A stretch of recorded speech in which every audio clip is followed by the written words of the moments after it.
Welcome back to another exciting edition of the Pointless Exercise Podcast. It's time to remember this crap with Mike Donahue. Mike, how are you? Good, Andy. How are you? Never better. Can't wait to remember some crap about the Cubs. And before we get started, there was a. That's bad. I don't remember who brought this up on the Twitters. Um, Well, this is Remember This Crap. was commenting on. I was making fun of just how terrible the Cubs' first and third baseman are this year. And he basically said him and one of his buddies tried to figure out when was the last time the Cubs for an entire season had a truly bad first and third baseman. Ooh, you can narrow down the first baseman and see who was across the diamond. You can start with Fred McGriff, but we had, no, it was before A-Ron. We had Bill Miller, Ron Coomer. There was probably about a 60-day stretch in '01 where the first-third combo was McGriff at first and Coomer. We're talking strictly defensively or just bad players? Players. And so even they can't really, as much as Fred was, he was not. Yeah. He wouldn't count. And Coomer wasn't awful that year. They did finish with a 299 on base. It goes back a tremendously long. Oh, this has been researched. Oh yeah, he guessed it was the early 50s, and so I went back and looked, and I'm gonna have to look now what year it was because I don't remember the third baseman, but it was like 55. Okay, my dad could probably guess. It was D. Fondy. And it was bad, but it just shows that you think, all right, well, those years, this like before Buckner and A-Ram, and it's like, well, yes. No, they had Bill Madlock, and third baseman, you mean, right?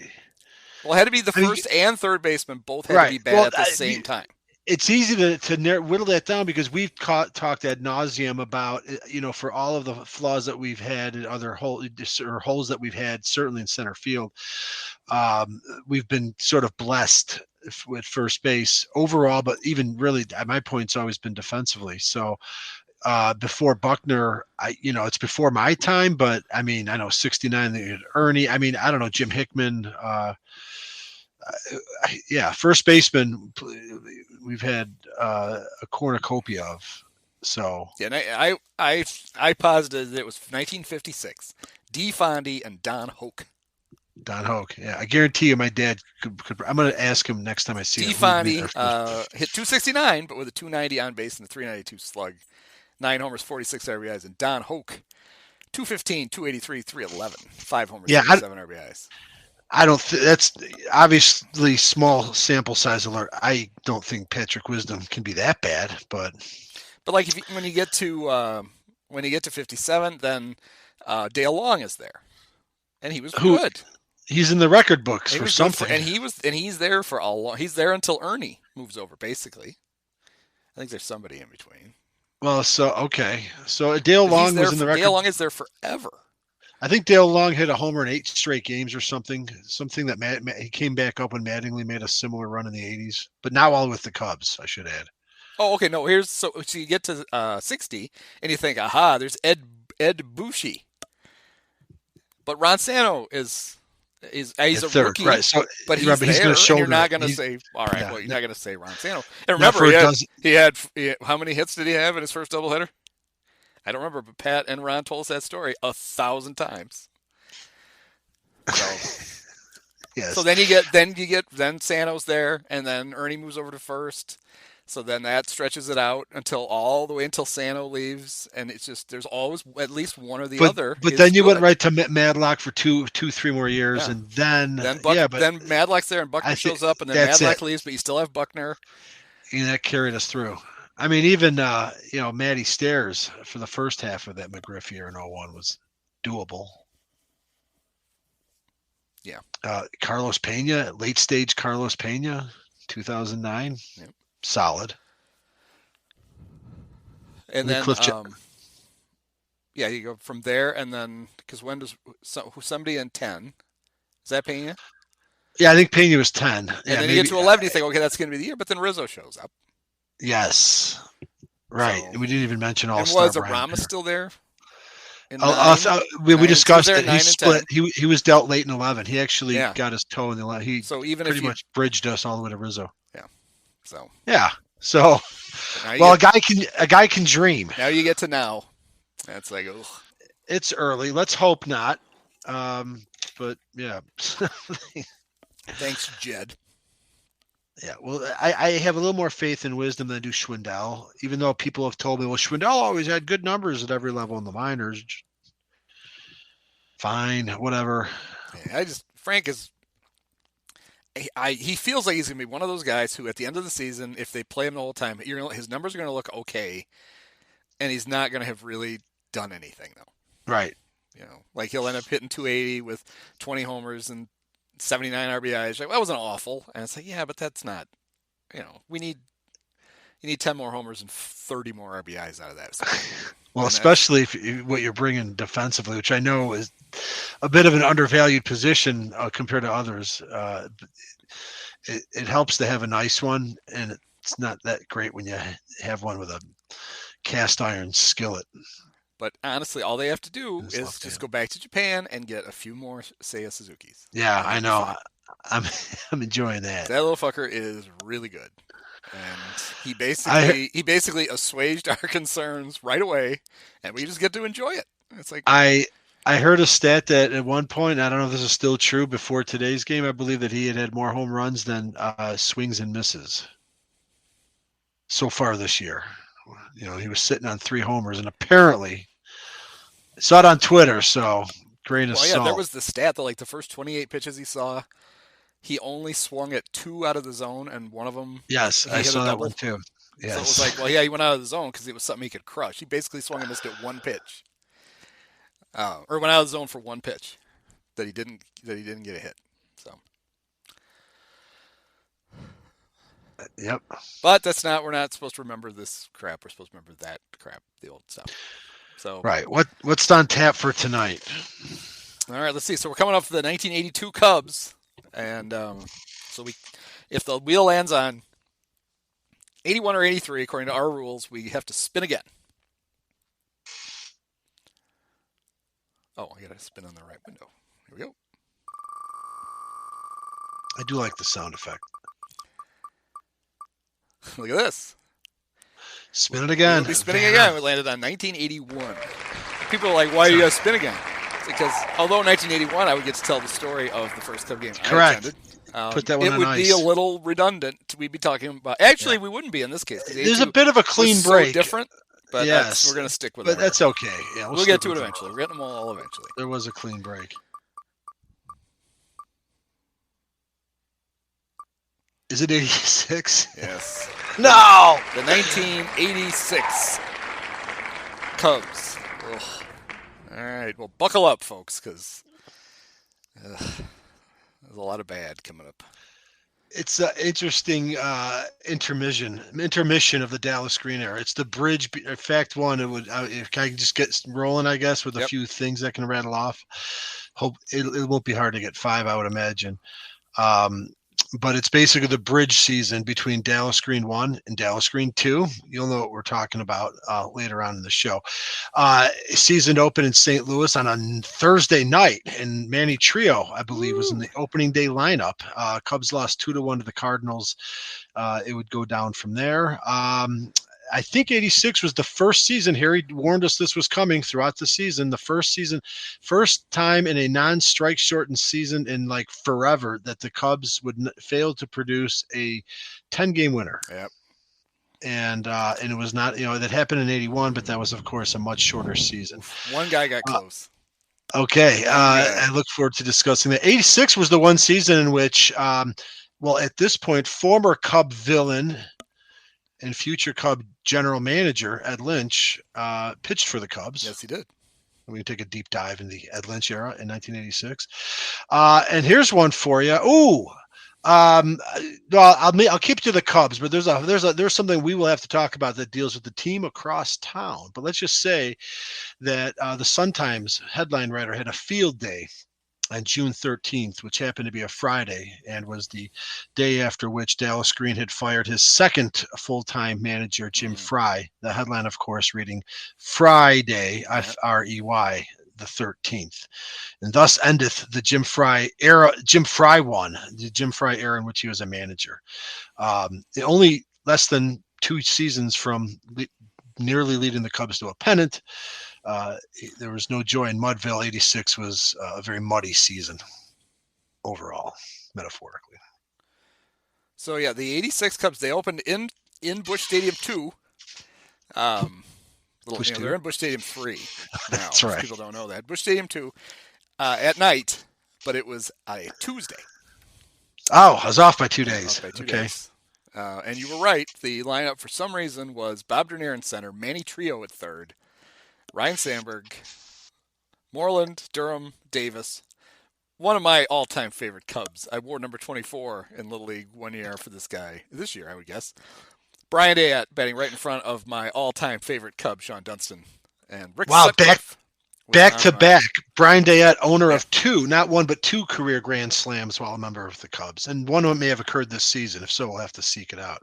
And so this was a matchup, the opening day. This is the 1984 NL East champs against the 1985 NL East champs. And on paper, those names you rattled off, this is still like the '84 Cubs. Of course, is it really? When you look at it from today's perspective, everyone was on their last gasp for not everyone, but thankfully Boa was gone. A lot of familiar names. And these were the Cardinals we hated as children: Vince Coleman, Willie McGee, Tom Herr, Jack Clark, Andy Van Slyke, Terry Pendleton, Mike Heath. We didn't really care about Mike Heath, former Tiger. Catcher. Ozzie Smith, and John Tudor, who famously injured himself once by punching a fan in the dugout. Not a fanatic, How did a fan get in the dugout? Oscillating fan. Why would you punch a fan with your pitching hand? But he did. It chopped him up pretty good. You should save that for real fans. Yes. I was like saying, remember that time he punched a fan? He did. Yeah, it was the plug-in kind. Like the time I believe Kyle Farnsworth kicked a fan, or a football, or a baseball, whatever. Well, I punted a baseball one time. Also, I think there were two separate incidences. Well, did he like karate chop or karate kick a fan in the dugout, or did he actually kick a real person? No, it was a fan, like what John Tudor, opening day starter in 1986 did. Yeah, so the Cardinals, of course, are coming off the butt hurt of having a World Series taken from them. So that's I still think Don Deckinger got it right. It's bang bang play. It was bang bang. Could go either way. Would have taken review officials about 7 seconds to turn that one around. Whatever. That was that George Orta? George Orta or Dane Orge. Remember, it was a little confusing because both Orges played in that World Series. Dane was with the Blue Jays, and Garth was with the Blue Jays. And Dane was with the Cardinals. I think Orta was involved in the play. What I do remember about it was that the Cardinals, they always acted like, yes, it was wrong, but they always acted like the winning run scored on that play. It didn't. The Royals had to do a lot more work, and then they had to win the next night. Well, their point is that it would be one more out. It'd be one to go. It was the 26th out, and they had the lead. Yeah, we are part of a fan base that we were 5 outs away from the World Series once. No, I get it. And speaking of fans who want to punch, there was little Stevie smacking the ball away from Moises. So yes, we understand how you're counting but it was outs, not. But it was all. You're a right. huge deal. It was not the 27th out. It's just like the Cubs could have bailed that little bastard out. Alex Gonzalez could have turned that double play that nobody remember. Everybody remembers it as, God, remember that time that fan almost screwed up the. No. Same with the Cardinals. They could have been like, hey, remember that time they almost screwed us out of a World Series? Mm-hmm. Yeah. And then they bathed themselves in glory in Game 7. They got beat like 10-0 or 11-1, and Joaquin got thrown out. Yeah, it was an absolute disgrace to baseball, really. But they didn't care. They thought that they were justified. They should have shuttered the franchise that night. They humiliated the sport. Should have just truly said, did, or at least suspended them for a season or two. There's no more but they were around in April, and this was the Whitey Herzog Cardinals. You like Whitey though, right? Admit that you kind of, and not just because you sat near him in a spring training game. Or did you hate Whitey? And I've confessed this before. I don't feel it's anything I'm embarrassed about. I had a white hot loathing for the Mets, but I was ambivalent about the Cardinals as a kid. Yeah, no, I was the same way. I hated the Mets. I didn't like the Cardinals, but I didn't really care. I didn't know enough yet. It seemed when the Cardinals were good, the Cubs were. I did not, however. I remember rooting for the Brewers in the '82 World Series. Me too, totally. And I know I was happy the Royals won. I can't remember who I was. Maybe I had started my. Yeah, I don't know. I think I think I probably, as a kid, given the duds that we had for managers, I'm probably thinking, I wish the Cubs had. I remember really when Whitey retired, and then he was, still around. I remember thinking the Cubs should hire Whitey Herzog because A, he's a good manager. B, it would drive the Cardinals nuts, but they never did it. Yeah, he worked for the Angels, didn't he, into the mid '90s? I think. He was pretty old. He'd been around. He's a lifer. It's like somebody should tell the Cardinals that if you really want to get under Cub fans' skin, hire Dale Fame to be your manager. That'll drive us crazy. Or Don't David do it. Orton or David Ross. Yeah. One of them. Yeah. But no, 86, 86 Cubs, optimistic still. We haven't discussed either 84 or 85, but we caught that buzz. And so even though you and I were already fans before that, they could have been and had been shitty until 84. And boom, there was the payoff. So that, you're in for life. And in 85 got off to a good start and went sideways. So 86, it was all right. The band is back together, and they still had Eckersley, Sutcliffe, Sanderson, and Trout. The other two guys who made more than 8 starts would be Ed Lynch and Jamie Moyer. Okay, Moyer got the call up. Greg Maddux, that could have been one of my 5X. Made his major league Greg. debut. Greg made 5 starts. Yeah, he was a September call up.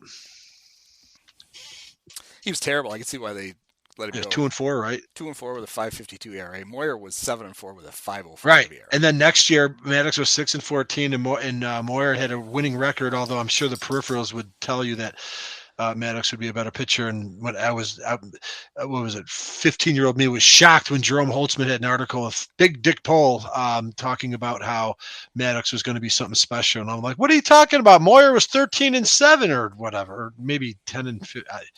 I don't know. They were both Dallas Green draft picks. They both ended up having tremendous careers. They're both, obvious pieces of evidence when you want to make a case for Dallas Green. But and they both made their debut in 86. So, and Harry would remind us that Jamie was at that time dating Notre Dame basketball coach Digger Phelps' daughter Karen, who of course worked for WGN. The whole thing is a big fishbowl, but I believe they would marry. So Jamie Moyer, right? Digger Phelps is his father-in-law. Yes, that is correct.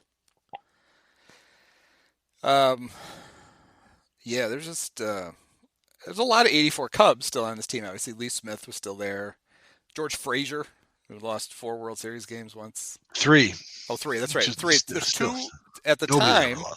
At one time, there were only 2 pitchers who had lost 3 games in a World Series, and they were George Frazier and Calvin Schiraldi.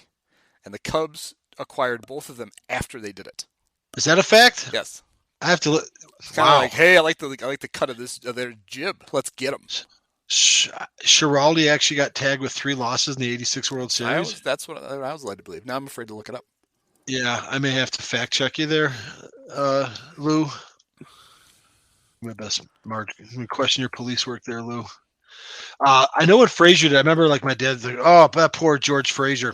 And then, of course, he was the guy that the Cubs got, along with Rick Sutcliffe and Ron Hasse, in '84. And so, from Mel Hall. Frazier was never from Mel Hall and Joe Carter and Darrell Banks and Don Schulze, I believe. But shit. Calvin was 0-3 in that postseason. So he lost an LCS game. Yeah, it's hard to do. It didn't mean Frazier was terrible. I mean, he was on a good team, and you got to be pretty good to lose 3 World Series games. On some level, that's true. Man, you're on a good team, and your manager keeps sending you out there. George Frazier was a non-factor for the Cubs, so he didn't break our hearts like he did the Yankees. He may not have pitched at all in the LCS against the Padres. I do remember he himself was dealt late in the 86 season, and on his way out the door, absolutely tore Harry Carey a new asshole, which was pretty funny because Harry, of course, didn't hesitate to respond in the papers. I'm surprised Marquis hasn't hired George Frazier then. Right, to dump another pile of shit onto Harry Carey, which seems to be their motive. He is, he's not anymore, but for a long time he was the analyst for the Colorado Rockies. Was George Frazier. He has a really good voice. No kidding. Yep. Yeah, there is a. And you wouldn't know it from his baseball reference picture. But kind of a handsome guy, so you can see why he went into announcing. But man, that picture in baseball reference. Whoo! Well, he was as a player. I mean, Actually, I if you don't know. I hover have no over idea it, what he looks like. his Cub one pops up, and he looks much more like a human than the Yankee one with the sunken eye. He looks like he literally just got punched in both eyes. And what happened there, George? You'll have to post it. What I'm doing is finding the article in which George Frazier was released, and his quote, which I was obliquely trying to remember, said regarding former teammates Frazier, the guys in the clubhouse are more worried about what Harry Carey says on television than what Dallas Green says, because Harry's bigger. Harry has a bigger influence on the fans. It's an idiotic comment. I don't think any player is going to listen to Harry before Dallas Green, but I remember there's no retort from Harry in this article, which was written by Fred Mitchell, our old friend. But I do recall Harry fucking blasting him back or something. Maybe I misremember that. This is pre-stroke Harry, so it's like kind of the last of what you'd get. You know, that 90% of the people that think they know Harry Carey don't even are aware of. Yeah, this is still really good, Harry. This would have been like this was a good season to have Harry as a fan. Like 84 was, because when games after were exciting, 84, Harry was great. He was on top of it. 85, that was the season where they were in it until all the pitchers got hurt and they had a long losing streak, 13 games, right? I went to basketball camp and I was gone for a week and I came home and they still hadn't won a game. Right. I was at Jerry Sloan. You were at somebody else's. Yeah. I was at University of Dubuque basketball camp. I only went to the finest basketball camps. And I only went to Aurora. And we came back on the first day back. We went to a Cub game and they broke the. You mentioned that in a recent one. Yeah, they beat the Mets to snap the streak. As it turned out, their number that was 85. We'll see. So 86, they get off to a red hot start of 2-8. So season's over after 10 games, and that's really when you want Harry, because Harry's not going to put on this bullshit. Well, the guys are really, Harry's going to, like, no matter, these were their 84 heroes, but when they need to get ripped, Harry's going to rip. And well, it seemed like as a fan, that's what you want. You don't want the announcer sugarcoating all this shit. If you see that it's crap, you want the announcer to say it's crap, and that's what Harry would do. Well, I think some people would say, not to play devil's advocate, is that would be an issue with Harry where, for example, take Jody Davis, for whom Harry would literally sing songs about. Yeah. But if I kind of, in my mind, can quickly associate how quickly Harry would just pop it up. And Jody, was a good player. He was a, 240 hitter and he was a good hitter for a catcher. Now he was a younger guy, so I don't know. Was Harry ragging on the old guy? He still had Sarge and Say, who were both completely at the end of the line. Well, I mean, it was no Ken Boyer. It was Keith Moreland's last season in right field. Wasn't it Ken Boyer that Harry just savaged? I think you mentioned that. I think you educated me on that. He hated him, and he just let him fucking have it all the time. I don't remember that I don't think anybody like that. It was more a case of when somebody made a bad play, Harry let you know it was a bad play, which seems like announcing 101, but it's not.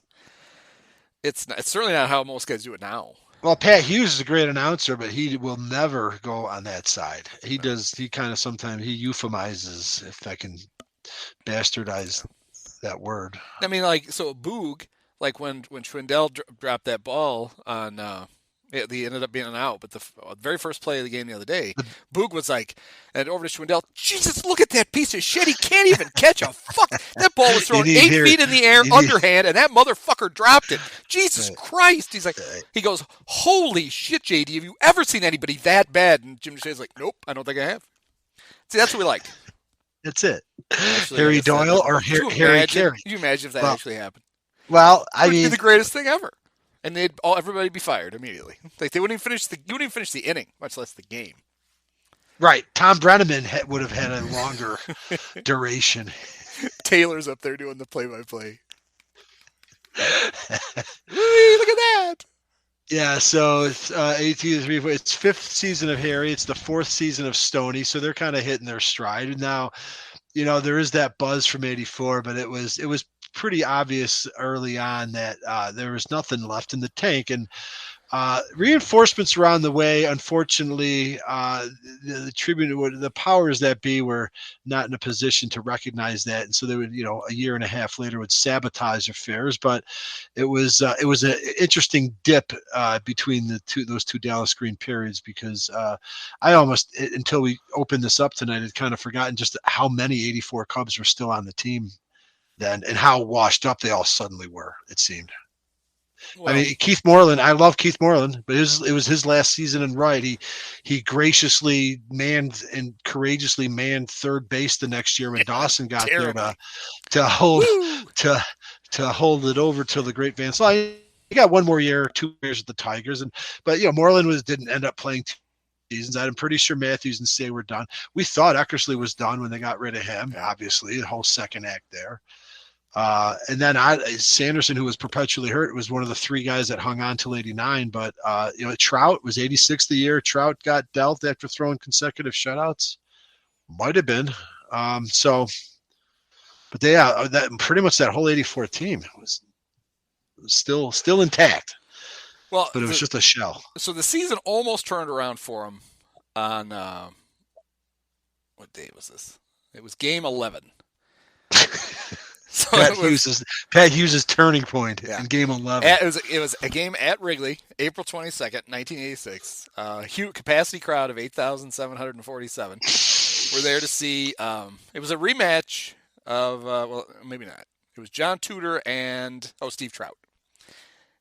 And the Cubs were 2-8 and floundering. And it was scoreless going into the bottom of the eighth.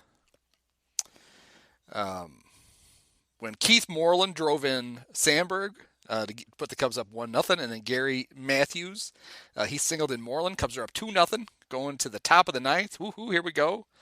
The Arthur. I don't know. Maybe this is what got Jim Frey fired. So Trout started the inning, and immediately gets the first two guys out. Jack Clark, Tito Landrum. Boom, boom.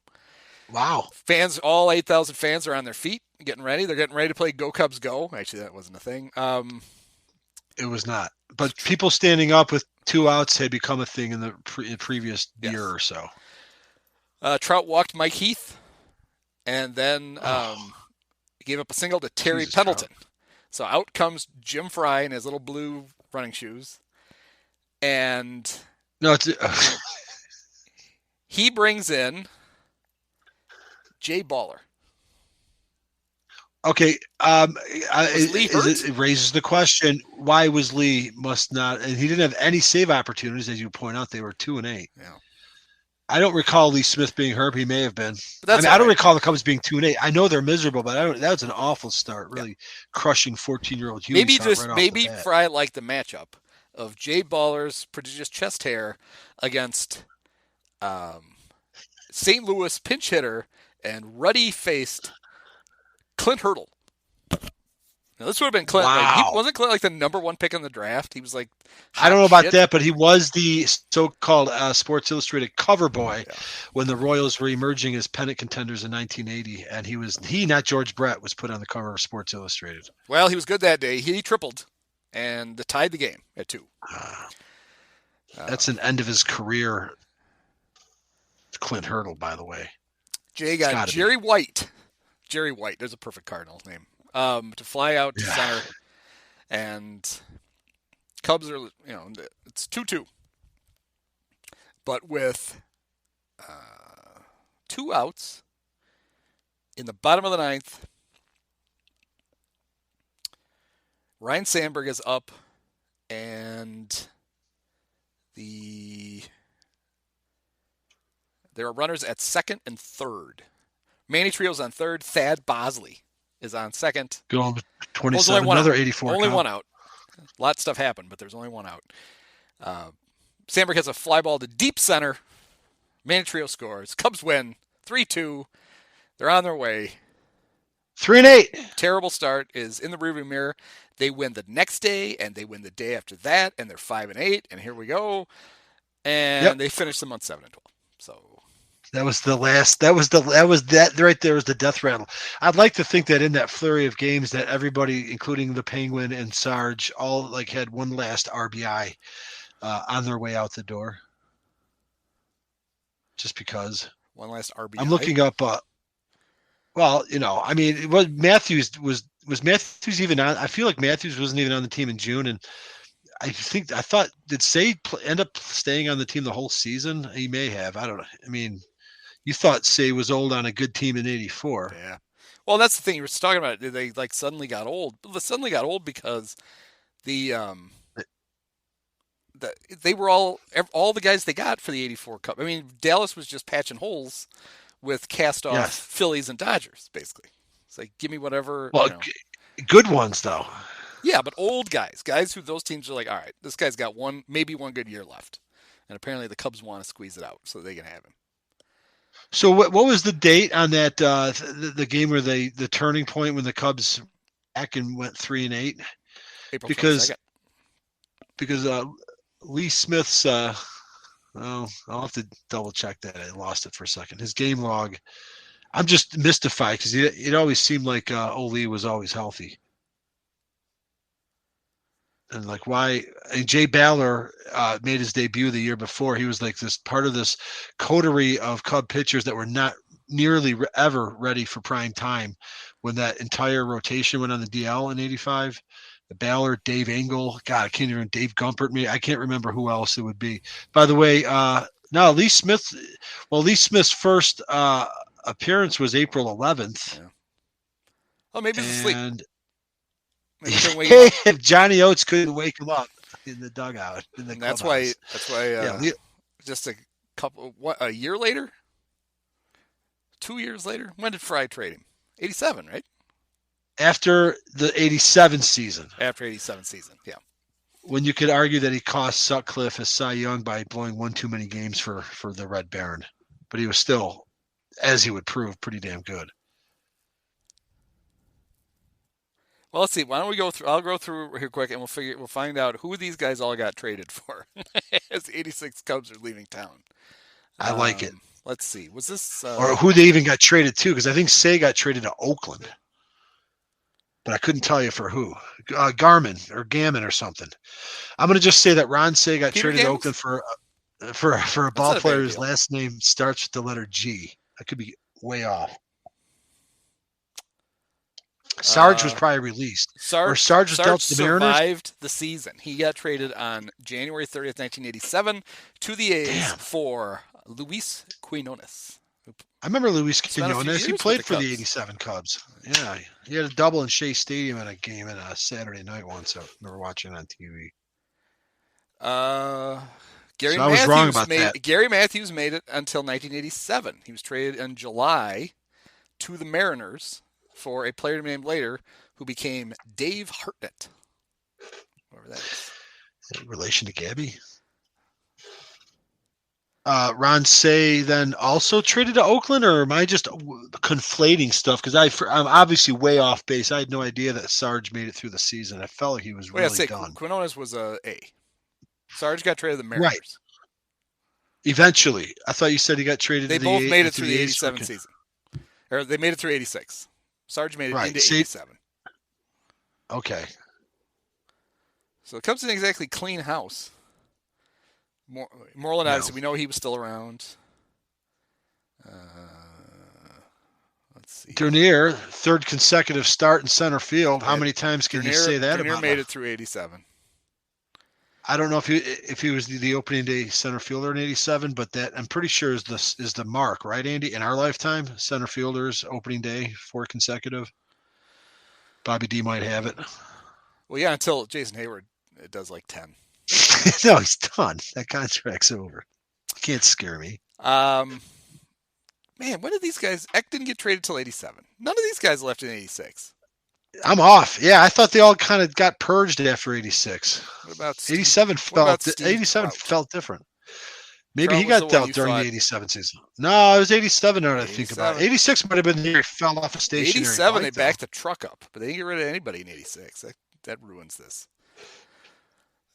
All right. Well, I'll have to readjust my narrative. 100%. Obviously, this was a miserable team. When you look at the record, it was one of those. At this point, like in my fandom, I'd like chronicled in my head. I'd witnessed like 7 seasons, and at this point, the '81 season was far and away the worst.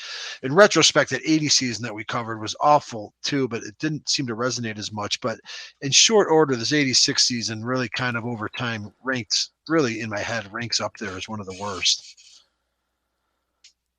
And I think the thing is I didn't really know it at the time. I think that's the thing.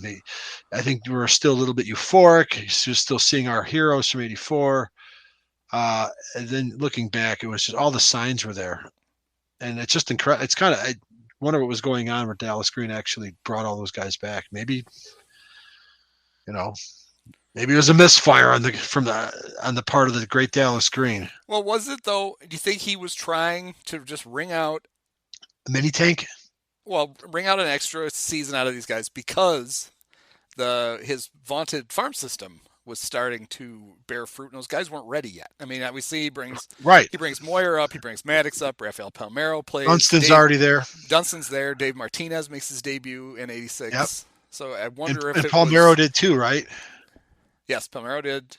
Yeah. Yeah. All right, it's starting to very tan. Damon Berryhill is probably sitting at Double-A, waiting for his big Pittsfield break. Mark Grace is wandering around somewhere. No, it wasn't until '87 where Mark Grace and Dwight Smith were both on our radar when the Sporting News would update us on their exploits at Double-A. Was this the great? Was it the great? Was '86 the great Pittsfield Cubs though? Could have been, but '87 was, I think, when Grace and Smith. I don't think whatever version of the prospect perverts were around back then. I don't know how much Grace would have been on the radar in '86 as much as '87. Let's see. The '86, probably not. This is probably not the team that everybody. I mean, there's some names on here: Darren Jackson, Les Lacknaster.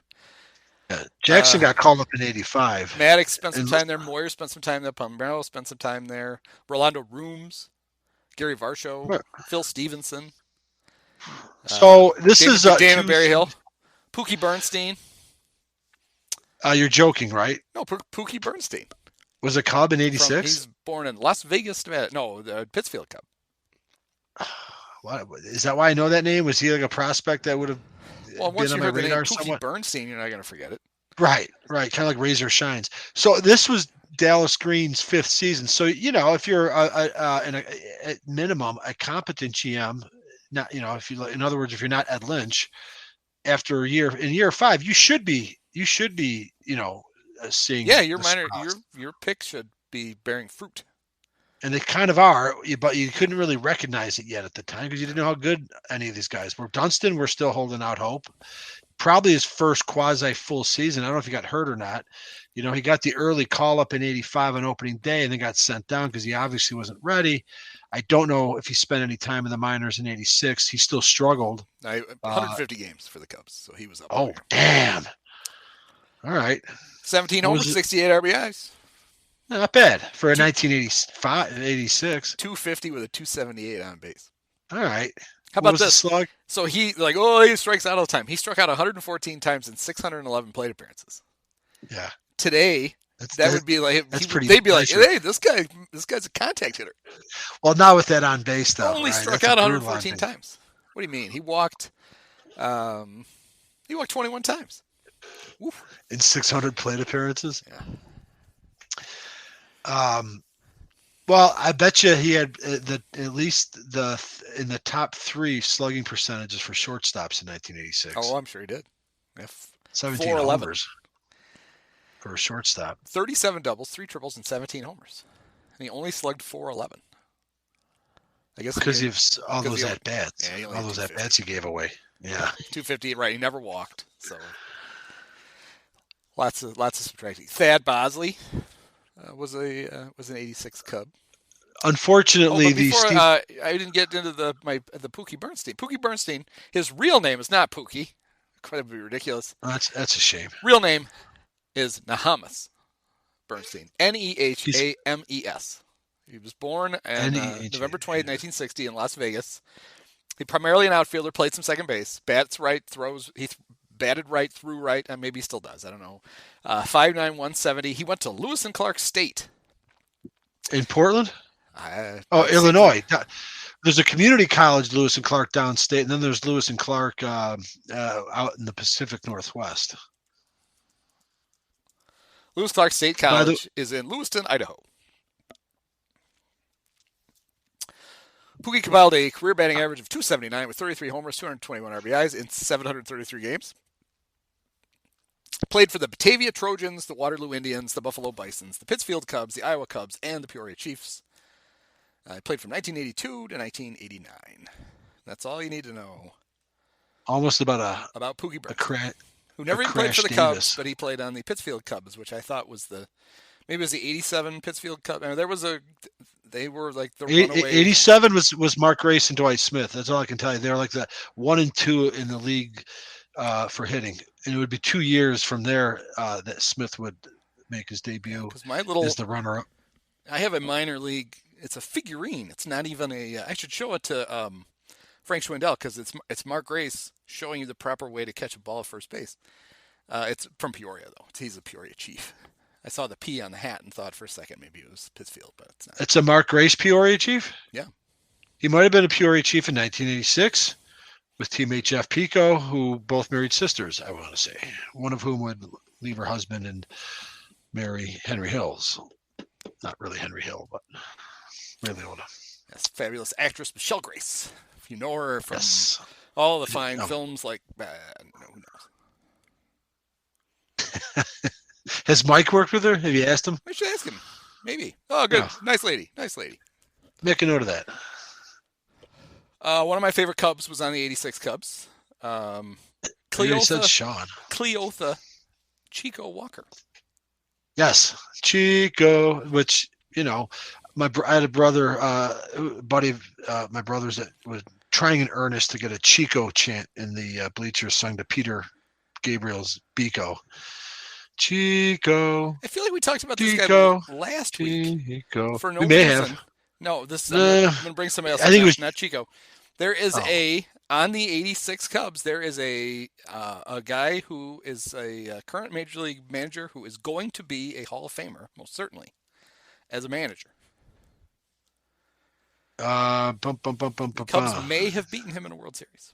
Terry Francona. Terry Francona was an '86. I mentioned Francona was on '86. I remember Francona as a player, as a pesky player, like a Bill Buckner light. Like this is what like Buckner feels like to other teams. Obviously, he would have been a poor man's Buckner. He was an expo on a good Expos teams. They couldn't break into the lineup because they had all that offensive force. They had Warren Cromartie, and even after Ellis Valentine got hurt, and they moved Tim Raines around. They had Dawson. They had Chris Spire. But they, Larry Parrish was kind of bad, and then Tim Wallach came in, and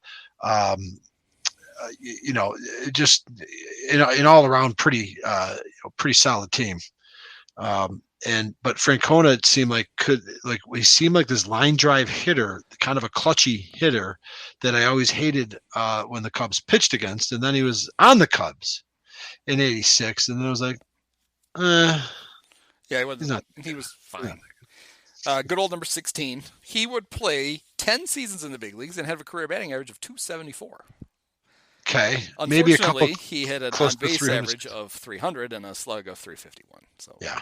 So I don't know. I had irrational fear of Terry Francona. Just a line drive. He looked like a smart, good hitter, and he may have been. He looked like he should be able to hit better power than he did. Did he have any seasons with the Expos where he was close to 300, or did he even? I don't think he ever actually played every day for the Expos. His career batting average for the Expos was 290. Okay, so the most games he played. Well, let's see. He hit 321 for him 1 year, but only in 46 games. He hit 346 for him 1 year, but only in 58 games.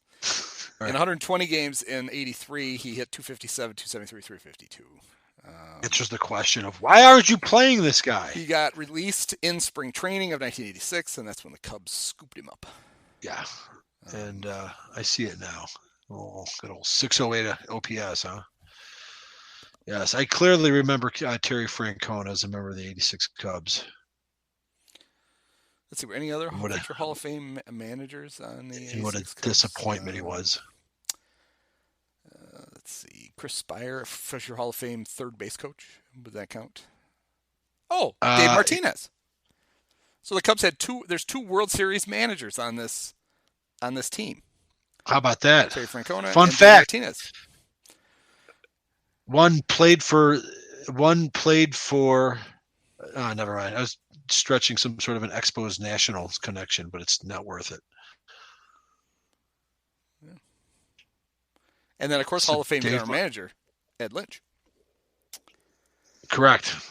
Yeah, the team had all kinds of sort of back of the room hidden talent. So the Ed Lynch thing was great. He'd played for the Mets for the hated Mets for 7 years. Played for those dog shit Met teams in the early '80s. They're just awful. And here they are. They're on he's on the '86 Mets. They are tearing through baseball on their way to, I forget how many. They won 105 games, I think. This was the Mets season. I mean, it was. And there it is. And there's good old Eddie Lynch, big, tall, goofy-looking guy. Was he 6'7", 6'6"? The Cubs and Mets had gotten into a fight. Was this '85 or was it earlier? Was it early? No. It's a very iconic moment of the '84 season. Oh, it is '84. In fact. Okay. Oh yeah.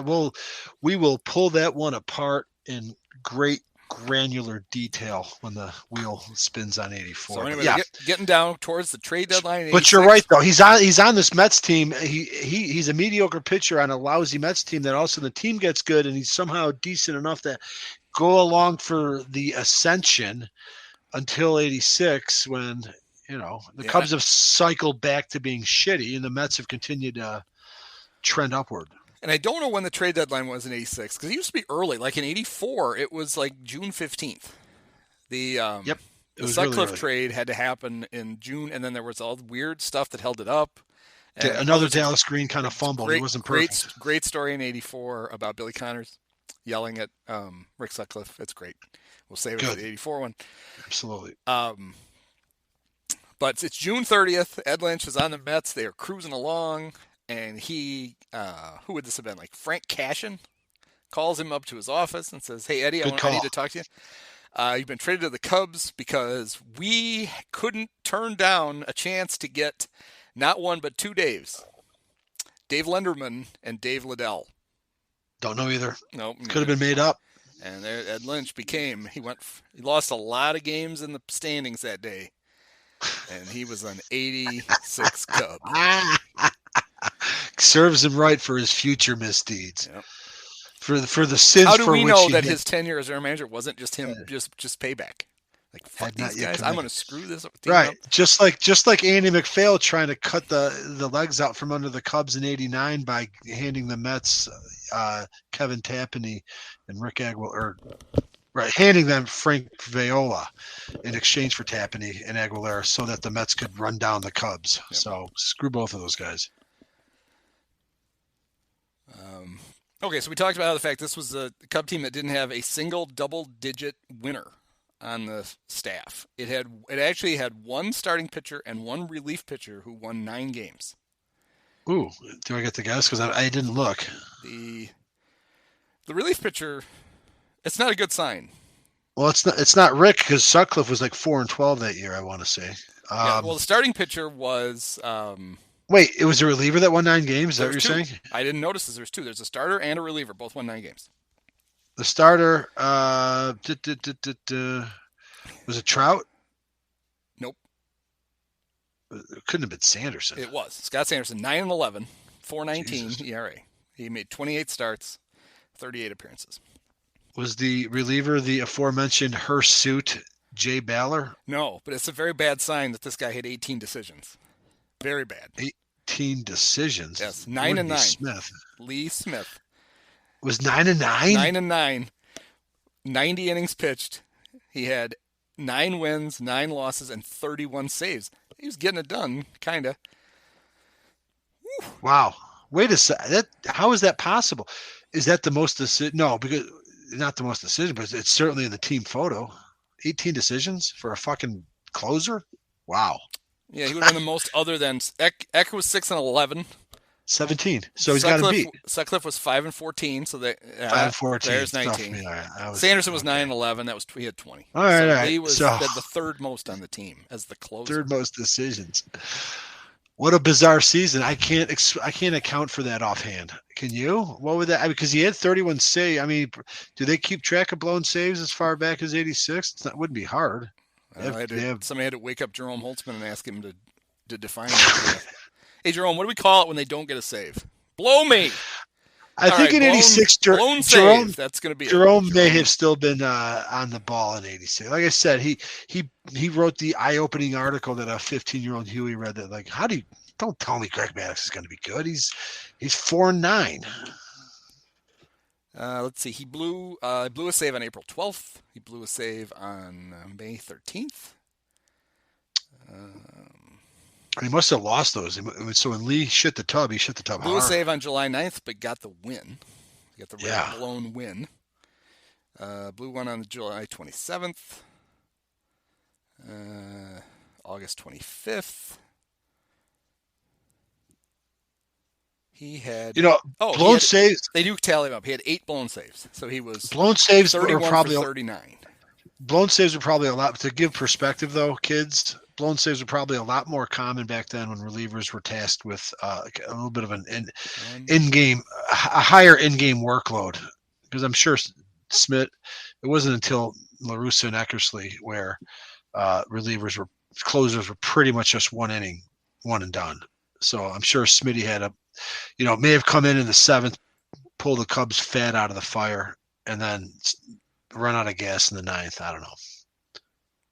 How about this? 6 of his 8 blown saves, he came in the 8th inning. Just 6, though? Okay. So he only blew in the 7th? He only blew 2 saves. That he came in the 9th. Presumably clean, although no, you just referred to a game he didn't pitch that game. The game in which Trout lost a shutout with 2 outs, and then Jay Ballard blew the save there. Sounds like Jim Frey was just fucking working him like a goddamn horse. 18 decisions, 31 saves. It somehow showed some mercy on him when the Cubs were 2-8 and brought in Jay Ballard to blow the save. A game in which the Cubs would still win, but yeah, I don't know. He pitched. So that game was on April 22nd. He let's see. He had pitched on the 15th, 17th, and 20th. He had thrown. He threw 3 innings on the 17th, an inning and a third on the 20th. So he may have simply been unavailable on the 22nd. Okay. So even then, old school managers use a little bit of discretion. He got a win here on April 17th. He came in the 11th, pitched 3 innings, and he got a win. Well, there you go. He earned it. Why is your closer pitching 3 innings in April? I want to, just for trivia purposes, different game back then, I guess, point out to a game that occurred on Sunday, April 20th. Anniversary's coming up.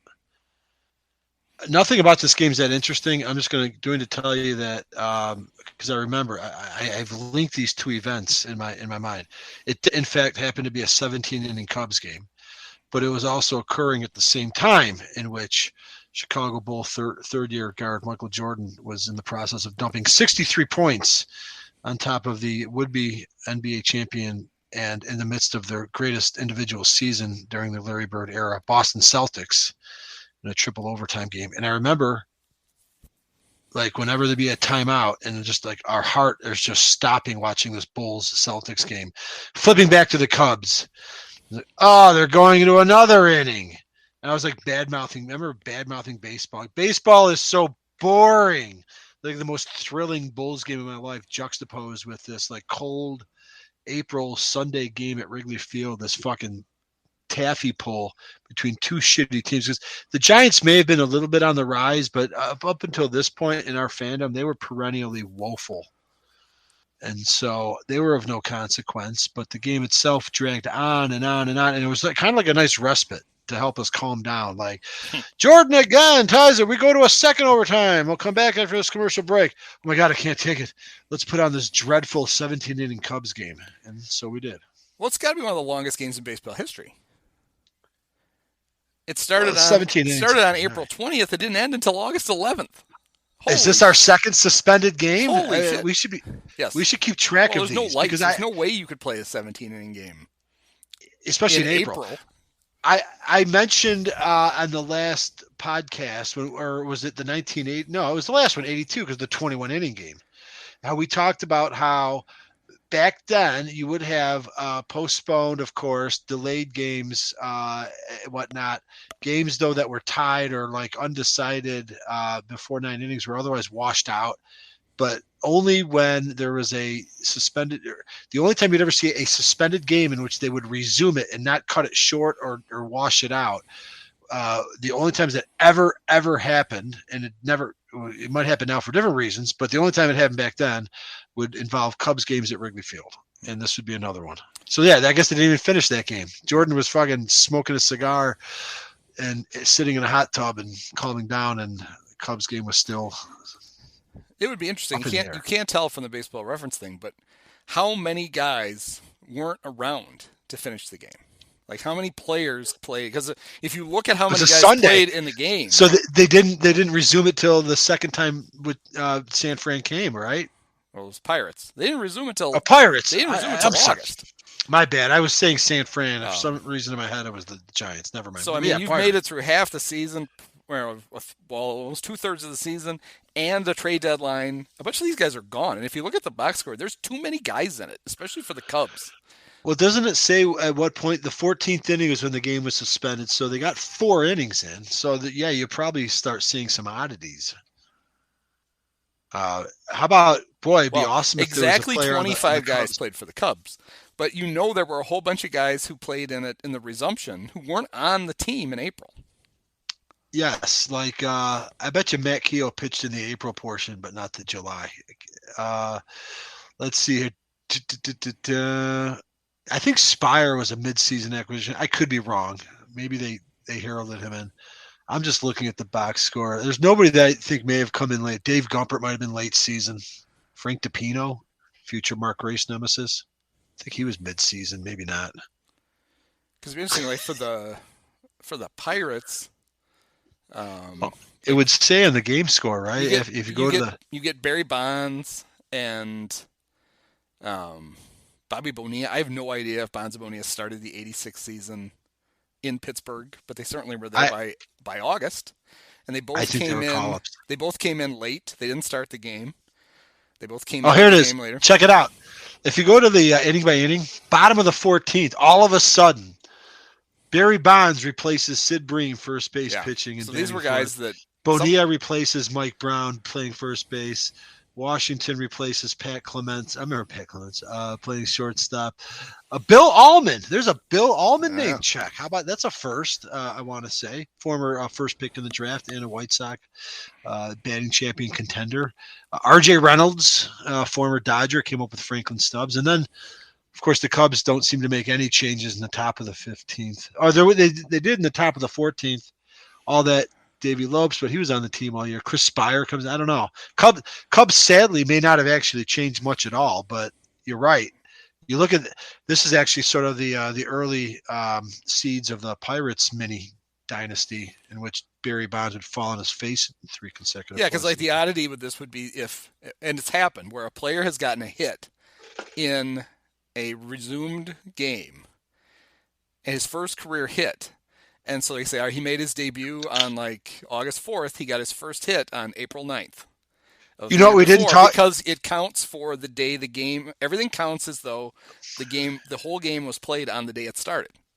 You know what we didn't talk about? A time machine for the guy's hit. Right. You know what we didn't talk about last week when we talked about 1982 because this totally happened. I was watching the game with first-year Cub announcer Harry Carey in which Joel Youngblood hit a double off the wall. Yes. And I'm watching the game and Harry says, we've been informed Joel Youngblood is out of the game. Or I think Chuck Swirsky got the mention. No, Chuck Swirsky broke in later. The young Chuck Swirsky, by the way. This is 1982, where Youngblood inexplicably comes out of the game after hitting a double off the wall. And then Chuck Swirsky informs us that Joel Youngblood has been traded to the Expos. And Youngblood left Wrigley Field, got a cab, went to O'Hare, flew to Philadelphia, arrived in Veterans Stadium's clubhouse, put on a uniform, and then proceeded to get a hit in the second city in the same night. And I want to say both hits were off Hall of Famers. I want to say Fergie Jenkins was the Cub pitcher earlier in the day, and Steve Carlton was, in fact, the Philly pitcher later at night. Sorry to cram that in there, but kind of came up with the suspended game nonsense. We failed to mention it in '82, but that did happen, and should have traded him. It did involve the Cubs. The Expos should have traded him to like the Giants and send him, try to see if they could get him out west in time. Well, he was a Giant by '84. I know. Trade him out there and then see if we can get 3 kids for 3 teams. Yeah. Well, with the morning games on Peacock coming up, you'll be able to do that. You'll be able to play in 3 or 4 games in the same day. This is the breakfast at Wimbledon. Cheerios at Wrigley Field. Leave it to Dave Brown to be a buzzkill, because I'm a huge fan of the 10:30 games. It's not even early enough. Start them earlier. I don't care. And he's like, what about the people who have to work at the games? Oh, come on. Yeah, and then it was even like an afterthought. He was like, oh, yeah, the players, too. Yeah. But, it's not – I mean, the Cubs every year will play Sunday games in Cincinnati at 11. Right. The Reds always start those Sunday games at noon Eastern. So it's a half hour earlier. Big deal. In the old days of sports writing or beat reporting, wouldn't that give you more of a cushion for a dedeadline anyway? In the old days, I know. Honestly, especially if it's getaway day, the players won't care. They just want to get the fuck out of there. Right. Game will be over by 1:30. Yes. And you're on to the next city. Oh, poor Len Casper will be. It's too bad he doesn't have a job. But if he did. He was always fascinated by. He'd be like, well, the Cubs have a game in Colorado tomorrow, and no, the Cubs are coming home to play the Rockies. The Rockies have the day off. The Rockies are already in Chicago. It's like, oh no, They beat us there. Holy shit! Now we're screwed. Right, right. It's a thing called air travel, Len. They invented it quite a while ago. Sometimes your guests will beat you to your house. That's what's happened. It's going to be okay. Would that be one of those things where like Steve Stone was always so quick to talk about the value of the 8th place hitter getting on base with 2 outs in the ninth, because you don't want the pitcher to lead off the next inning? And he pounded that shit home. Or Chip Carey. What was Chip Carey's obsession? Anytime. Oh fuck. Never mind. I probably shouldn't have even brought. I don't want to get into the story of the conversation. Yeah, no. You were years away from. There was a whole thing. Back in the old days, when the National League didn't have a DH, last year. There was always this thing about, well, it's so much tougher to pitch in the American League because in the National League the pitcher bats and then you got the 8th place hitter, so it's like having two. It's like you don't have an 8th place hitter in the American League. I'm pretty sure you do. I'm pretty sure it's the exact same goddamn guys. It's one guy. Don't make this 2 guys. It's one guy. That's a dumb argument. And then almost every team has somebody on their lineup who can't hit, even with the DH. There's always a guy. It's like, oh, right. Cubs have more than one, but they insist on playing Jason Hayward. See, it's like having the pitcher still, except they bat him like 5th. So I never understood that. Outfielders in 1986, I did pop into my head. I think I saw it earlier, but I would have remembered that. I don't know if Bob Dernier was getting a little creaky or what, but Dallas Green provided a reinforcement with a player that I was kind of excited about because I'd had a few of his baseball cards. He seemed like a sweet hitter, Jerry Mumphrey, to help sort of share the load in center field. Good old number 22, 33-year-old Jerry Mumphrey. That was kind of a problem. Wish we'd have overall player, but we'd had him 5 years ago. Right, he was a good product. I don't think Jerry was too bad for he played 86 and 87, I think. Just 2, huh? This Jerry Mumphrey for the 86 Cubs. He 309 at bats in 111 games. He hit 304, 355 on base. He only slugged 401. Only. Leadoff hitter and center fielder batting OPS 756. 11 doubles, 5 homers. Seems pretty good. Switch hitter. Yeah, I felt bad almost. I was cheating on Bobby. Bobby was our guy. He was part of the Daily Double, 84. But I do kind of remember feeling, maybe Mumphrey. Jerry played 3 years for the Cubs. So you went through 88. Yep.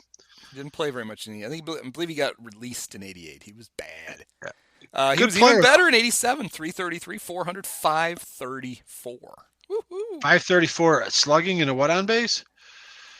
400. Wow. He had 309 at bats again. He had 309 at bats in 86 and 87. Wow. Right on that. He knew his number. Anthony Rizzo. Or Stan Musial. He had 13 homers and 44 RBIs in 87. Wow, really good player. 80 so played all three outfield spots. Well, I think by 87 he was holding. Yeah, well, he retired at 35.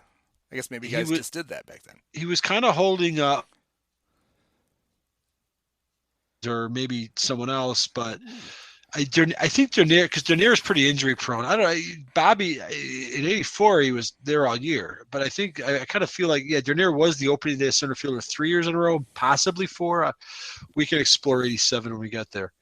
And if it is 4, we know that's the most that any of us have ever seen in succession. What future World Series hero did the Cubs trade to get Jerry Mumphrey? Was he traded from the Padres? He was traded from the Astros, and this guy was a World Series hero for Billy Hatcher. Billy Hatcher. Billy Hatcher. Yep. I remember I was mad. I know this for a fact because I wrote in Billy Hatcher as an All-Star. Yeah.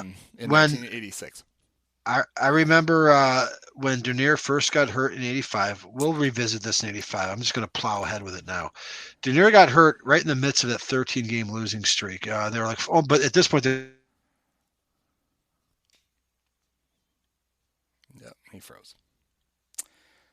All right, so while he's frozen, I'm going to run down the the center fielder in that game was not Bob Dernier, but a young, like 20-year-old Darren Jackson. And then he sucked because he was raw and not ready. And then whatever. And then Billy Hatcher came up and he always showed some flashes. I remember my sister was like, really hated Darren Jackson because she saw that he was basically standing in the way of Billy. Is that why she hated him? That's mean. Yes, that's not nice. And the fact that he was standing in the way of Billy Hatcher, who showed some flashes with the Cubs. And but Dallas actually, I don't know if Dallas would have drafted Billy Hatcher, but that's kind of a rare instance of him dealing his own, whether it's his own or Bob Kennedy drafted it, or even Herman Franks for that one brief stint as a GM. No, Billy Hatcher predated Dallas. He was a 6th-round pick in 1981. So Bob Kennedy, his last draft, unless it was Herman Franks. Herman Franks came in there for a while, and there was all that disarray amidst the owner. And I guess I wrote Billy Hatcher in as an All-Star in '85 because he didn't actually play for the '86 Cubs. He got traded out of the minors. So we got only 85. Yeah, so he came up after. So Darren Jackson came up. Billy Hatcher was Billy Hatcher came up and was good. He came up in September of '84. Yeah, played 8 games. Holy shit! And Henry Cotto was like, "Bro, you ain't going to be on the playoff roster. I am." And so people are like, "What do you mean Billy Hatcher was a World Series MVP?" How about this? How about this stat line? In the 1990 Cincinnati Reds sweep of the Oakland A's, Billy Hatcher hit .750 with an 800 on base, a .1250 slug. He played in all 4 games. He started all 4 games. He killed him. Love it. He was 9 for 12. He scored 6 runs, 4 doubles, a triple, 2 RBIs. Shoved it up the. And he was not the World Series MVP, but clearly he should have been the World Series MVP. Holy shit! Who was Jose Rio? Jose Rio, I believe. So he shoved it up the hiney of that whole arrogant Canseco, McGuire, La Russa, Dave Stewart, even Eckersley. Although Eckersley likable. Yeah, World Series MVP Jose Rio. Why did he start twice?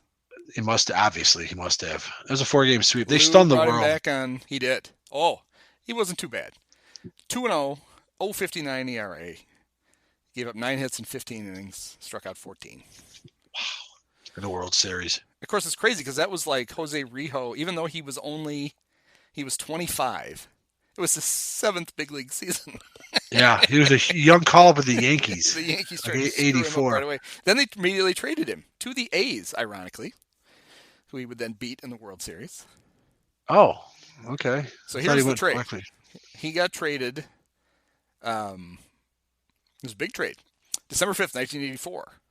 Jose Rio, Tim Burtsis, Jay Howell, Stan Javier, and Eric Plunk for Burt Bradley, Ricky Henderson, and Cash. I know all those names. We know all those names. That's crazy. So that was a lot clearly of times, a George Steinbrenner trade. Right. You rattle off a lot of those trades, and I don't know half the fucking guys that you talk about. I knew Jay Howell was one of that coterie of like undistinguished Cub pitchers in the early 80s that went on to become a distinguished closer. Yep. Stan Javier, of course, been around for a while. That's a lot going on in that Eric trade. Plunk, one of Pat Hughes' favorites. Loves a pitcher named Plunk. Yes. Just like I got all excited for Pat when I found out that Anthony Bass is now pitching for the Marlins. I immediately thought of Pat. I'm like, oh, he's going to love that. It's Why? the greatest thing ever. Anthony Bass pitching for the Marlins. Oh, yeah, that's right. Pat loves his Pat's puns. kind of stuff. He loves it. No, I know. Rio was traded then 3 years later from the A's to the Reds again with Tim Burtsis because they're a match set. I remember Tim Burtsis too. For Dave Parker. Oh, the Cobra. Yeah. Because of the lower standards that Harold Baines's enshrinement in the Hall of Fame ushered in, Dave would be an obvious Hall of Famer. Do you feel worse now about constantly ripping Harold Baines, knowing that he had a kidney and heart transplant? No, I didn't know that till like 2 seconds ago. Nobody did. Nobody knew until opening day. You think Jerry would work this the emotional, he threw the first pitch like no, 8 feet. I didn't know. Everybody's like, oh, look at that, and like, oh, what you didn't know was like, right. He had a kidney right. and a heart transplant. Was that like when Walter Payton was like dying and Marchie and Greco made fun of him without knowing that he was fucking dying? Maybe Harold's dying. I don't feel worse. I'm happy for him that he's in the Hall of Fame. That's good for him. He's got a new heart and a kidney. He's kicking ass. He's fine. Oh yeah, what am I talking? Yeah, he's gonna be around forever. He's gonna lord that over Dave Parker. Another 100,000 miles on him now. He's good to go. Fucking Harold Baines in the Hall of Fame. Dave Parker's not. Okay, now I wanted to be. If you wanted to talk about a guy who was in some big trades, that would be Jerry Mumphrey. You're gonna know these guys too. Is he the Roberto Kelly of the 1980s? I don't know, but he was drafted by the Cardinals in the 4th round in 71. In 79, he got traded by the Cardinals with John Denny. Remember John Denny? Oh, yeah, future Cy Young Award winner or ERA champion.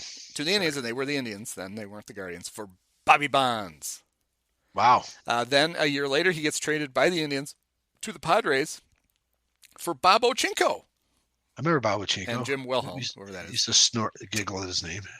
He got traded by the Padres with John Pacella, who I don't know who that is, to the Yankees for... Is that Pacella? Yes. I think he's a former Met, and on his baseball card, he was known for his baseball cap would flip off every time he went into a windup. Pretty sure that's John Pacella. Sorry to put the brakes on this Jerry Mumphrey, like Walter Mitty life, but John Pacella actually has a little bit of a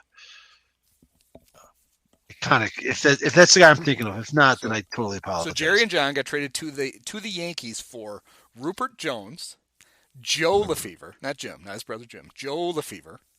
I believe was that the guy that played for the Phillies? Yeah, he pronounced it LaFay. Oh, Joe LaFay. Do you remember Joe LaFay? They're related, right? Nope. They're not. How Joe do you have LaFay. that fucked up a name? I always thought they were related. I remember because I didn't know who Jim Lefevre was, future Cub manager. Jim Lefevre was Jim Lefevre was a Dodger manager in the 70s. I had no idea how to read that name. I'm like 13 years old when Joe LaFay comes up to like educate us. Apparently it's pronounced LaFay. Lefebvre. I guarantee you I'm not wrong about this. It's Lefevre, like future Cub manager and former Dodger infielder Jim Lefevre. I always thought they were at least cousins, but according to Baseball Reference, they're not related. So Rupert Jones, Joe LaFay, Tim Lawler, and Chris Welsh, who is a longtime Reds announcer. Yeah, that's a WELSH, like to renege on a bet, right? Yeah, Welch. It's not like Bob Welch, like WELCH. It's SH. Like he's from Wales, right? Or he likes to cheat on bets, but you like him, so fine, you can defend him. I don't know that I like him. I know the thing he's most famous for is that he knows every rule. So whenever anything crazy happens, oh wow, I love guys like that. I honestly think Boog did it last year where the Cubs were playing somebody, not even the Reds, and something weird happened, and he texted Chris Welsh and asked him, and Welsh texted back with the answer as to why the rule is the way it is. So that's a nice little resource to have. That's pretty sweet. I believe he also was in the booth when Tom Brenneman lit his career on fire. Let's see. So then Jerry gets traded by the Yankees to the Astros for Omar Moreno. Another World Series champion, leadoff hitter, the 79 Pirates, along with Dave Parker. So far, our guy's been traded for two 79 Pirates. And then his Jerry final Mumphrey. trade, he was traded by the Astros to the Cubs for, Billy I'll tell you Hatcher. name later, Steve Engel and Billy Hatcher. Steve Engel was traded for Jerry Mumphrey to get Jerry Mumphrey. Steve Engel and Billy Hatcher for Jerry Mumphrey. Yeah, Steve Engel was, along with Jay Ballard, one of those undistinguished pitchers in '85 that were forced to pitch when everybody got hurt. So he sucked. That's all I remember, is that he sucked, and it wasn't his fault. They threw him in to get the great Jerry Mumphrey. Before too much time slips away, it occurred to me there are a couple of things that I've circled back to in my head that we have to get out there. I mentioned it in the beginning. Jim Frey whacked on Friday the 13th. However, there's a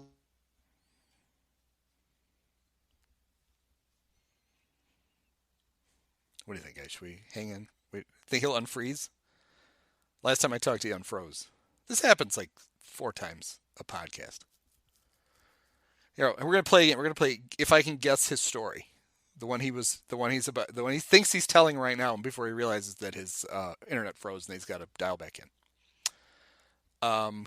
He's either going to talk about how John Vukovic got to be the interim manager, and there were a lot of people who thought he should get to be a manager someday, and it wasn't fair that he never got to.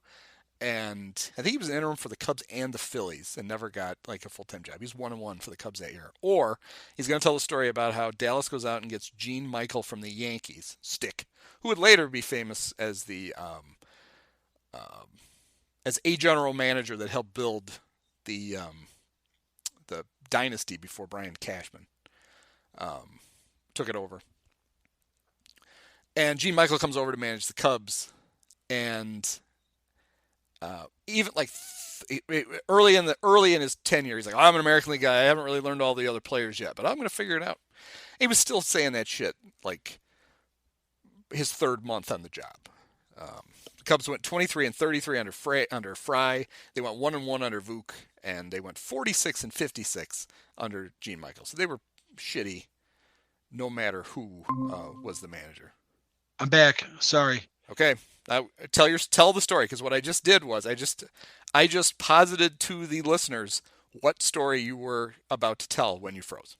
Oh, let's play a game, and I'm not going to ask. I'm only going to say that heading into the '86 season, in his infinite wisdom, Jerry Reinsdorf, now pretty much the controlling partner of the White Sox, pushed out Roland Heumann and brought in Hawk Harrelson, one Ken Hawk Harrelson, to run his baseball team. Brought him down from the broadcast booth.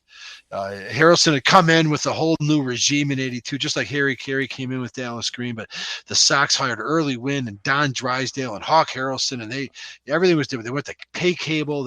Everything was different with the Sox. They won a division in '83. Things are happening. Hawk's all full of himself, and now he gets the job.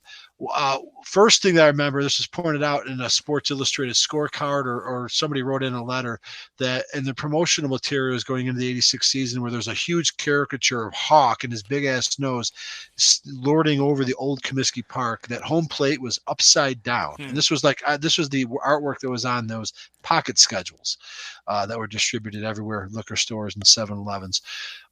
Another great idea that Hawk Harrelson had coming into the season was to, and this is a callback to last week, the '82 draft, first-round pick Ron Karkovice, who was drafted by Roland Heumann under the first year of the Reinsdorf Eddie Einhorn regime.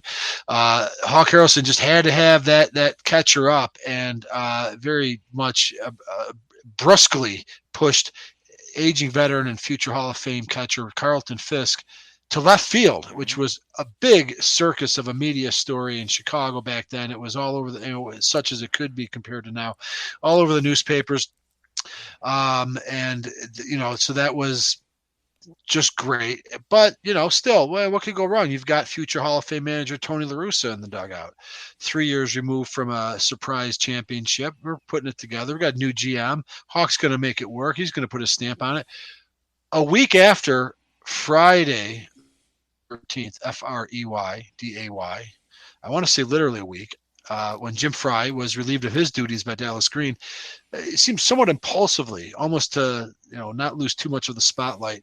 Sox general manager Hawk Harrelson proceeded to whack Tony La Russa and relieve him of his duties as manager, which, I know Hawk's self-deprecating about it now and, references it and, he can laugh at himself, but it's not going to stop me from pointing and laughing at what a fucking shit show the Sox were circa 1986. I want to say also, apropos of nothing, that the Sox at that point were their home or a lot of their games. All right, the non-cable games that Jerry Reinsdorf forced people to pay to watch, whatever they did not have on Sports Vision, which is what it was originally before it became Sports Channel, and then Fox Sports Chicago and Comcast, yada, yada, yada. Non-cable games are on Channel 32, UHF, Metro Media, Channel 32. And this could be wrong. Somebody like TJ Brown could find this. There was like a lawsuit that Channel 32 sued the White Sox to get out of showing their games around this time. So thus concludes the dumping on the White Sox 10-minute period. Okay, so I was way off. I didn't realize you were going to pivot and go White Sox. So I gave the listeners two choices that I thought stories you were going to tell. One was, because I thought we were just going to go right off Frey getting fired. One was the sentiment that interim manager John Vukovic deserved a shot at managing the Cubs. Yep. There were a lot of people who thought that was going to happen. He ended up It's also being an interim in Philly. And, that's right. But he never got a full job, and then he had a brain tumor, right? I didn't get into the brain. Yes, it died young. It's a tragic story. Let's just dive down that rabbit hole because it's very much a part of sort of Cubs lore. Is that John Vukovic was sort of a middling, probably had a World Series ring, might have been on the 1980 roster. He was part of this like weird menagerie of Vukovic's that were like all over Major League Baseball in the late, mostly in the Phillies organization. There was a George Vukovic, outfielder. There's a Pete Vukovic, who I believe came up with the Phillies, but he was a Brewer in the 82 World Series that we referenced tonight. John Vukovic, not nearly as good as the other two, just kind of a skinny, mustachioid infielder, I think. Not much of a career, but it must have been somewhat of a smart or at least a heady guy. Dallas Green took a liking to him. So in Dallas Green, as we talked in great detail last week, when he comes over in 82 from Philadelphia and imports about 20% of the Philadelphia organization, brings over John Vukovic, who was probably still too young to have his own team, but was clearly kind of the protege underneath Lee Elia, who was, even in 1982, was, getting up there. Or maybe Lee just looked old, kind of like Burt Young. But in any event, Vukovic was kind of the guy. But when Elia got fired at the end of his second season, I think Green just sort of reasoned Vukovic wasn't ready, especially probably a good move because he had all these veterans that he was in the short term, like you said, was patching together a winner in the short term while they built this long-term farm system, which I think the architecture was for Vukovic to be the guy. And in 86, when Frey just, made too many left turns as a manager and Green, kind of felt that he had the currency to fire his second manager in only his fifth season, whacked Frey, and then went outside of the organization for Gene Michael. I'm thinking about it right now, Andy, as we're talking about it in retrospect. It seems like a tragic flaw on Green's part. It might have all turned to shit. It might not have mattered, but it kind of feels like Vukovic would have been primed to take that team over then because of the young players that were on the horizon. But Green didn't do that. He didn't hire Vukovic. Seemed he would have been ready. It was Vukovic's fifth year in the organization. The story comes to a close after the 87 season when Green was finally supposedly prepared to hire Vukovic. I think the truth's a little bit unclear. It didn't happen then. And then poor old John Vukovic never got his chance. You referenced that the same fucking blue ball, the kick to the midsection happened again in Philadelphia and didn't work, and Vuk didn't get a team for real. And then he died young of cancer. I feel sad when I think about John Vukovic. Right. So the other story I thought you were gonna tell was Gene Michael famously. So the Cubs hire him, and early on in his tenure, after a game, he's like, "Well, I'm still learning the National League. I don't really." Gene Michael, long-time Yankee player, yeah. Yankee manager, one of the guys with Billy Martin that was on the George Steinbrenner carousel. Yeah. And then by the end of the season, he was I'm still learning the league. It's like, yeah, you don't give a shit. He was milking it. He ended up the general manager of the Yankees, and he was one of the guys who helped put together their dynasty. He was. That's right. He was in the background in the 90s, wasn't he? Yeah, he went back to the Yankees and worked for George forever. And yeah, like he was one of these guys with like Clyde King and Bob Lemon and Billy Martin that would like rotate in it. Like Steinbrenner would just impulsively fire one, bring back. Michael and Martin, I think, were fired and hired the most, but they put up with it. But Green pulled him out. It really is, in retrospect, a dubious, a questionable thing. I feel the right to question Dallas Green's decision here. It didn't really make a lot of sense. The veterans are on their way out the door. I don't know what you needed Gene Michael for, and things didn't improve, but he was brought back for 86. This was not a Charlie Fox Frank Lucchesi didn't happen. It would happen next year after Michael, but it was not a interim situation. Frey was fired, and then they hired a guy and then inked him for like a year and a half. And it was the Gene Michael era. I mean, shit, if you blink and forget it. There's not that much memorable about it seems. So what kind of crazy is you mentioned that the White Sox fired Tony like a week later. I think so. It felt like a week later. So the 86 Cubs had Jim Frey went 23 and 33. Then Vukovich was 1-1. Then Gene Michael went 46 and 56. And the White Sox had Tony went 26 and 38. Doug Rader went 1-1, and Jim Fregosi went 45 and 51. So they very similar seasons. The same season, just on opposite sides of town. Interesting. The Sox were 72 and 90, and the Cubs were 70 and 90. Didn't even bother. I'm sure they'd have won those two games. They didn't bother to make up. I think prospects probably weren't really good for either team. The Cubs still didn't have lights. Dallas hadn't gotten his way there. Like I said, I mentioned this law. The Sox were laughably off the radar. If you had cable and you'd pay extra for Sports Vision, so if you're a fan of them or the Bulls or the Hawks, you could watch them. But they were also 4 years from threatening to be gone. There was not a lot of interest, I think. They were 3 years removed from their first postseason appearance in 24 years, but they didn't have a lot of prospects. I think Bobby Thigpen may have come up in 86, but it actually took Larry Hine. Things started to turn for the Sox after the season, but I want to say 86 was definitely a Sox franchise nadir in some respects, especially in retrospect when you see they got rid of La Russa. But they actually kind of went on a run after this where the Cubs would continue to go in stops and starts for, in perpetuity, it felt like. The Cubs would draw 1.8 million fans in 86, and the White Sox 1.4 million fans. Not bad. Both teams still a little bit maybe in the glow of winning us, going to the playoffs in the previous few seasons. When did Jerry start his flirtation with Tampa? Right around that time, Around then. It really was. I think 86 was really, I think Reinsdorf was probably checked out. I guarantee you, if you think about it, that's probably the point where Reinsdorf was mentally the most checked out on the White Sox. It was funny because I was watching the Giants opener, and they were showing. In fact, you know what? I'm sorry to interrupt. Before you get to this, it almost feels like Major League because Hawk is such a fucking idiot, corn-pone moron that Reinsdorf may have been trying to sabotage. It just occurred to me that it's the plot of Major League that Reinsdorf may have, in fact, been trying to sabotage the Sox in '86. So. Now, I was just going to say, I was watching the Giants, and they were showing these old guys that I don't know who the hell they are, and they're like, oh, that's this guy, and that's this guy.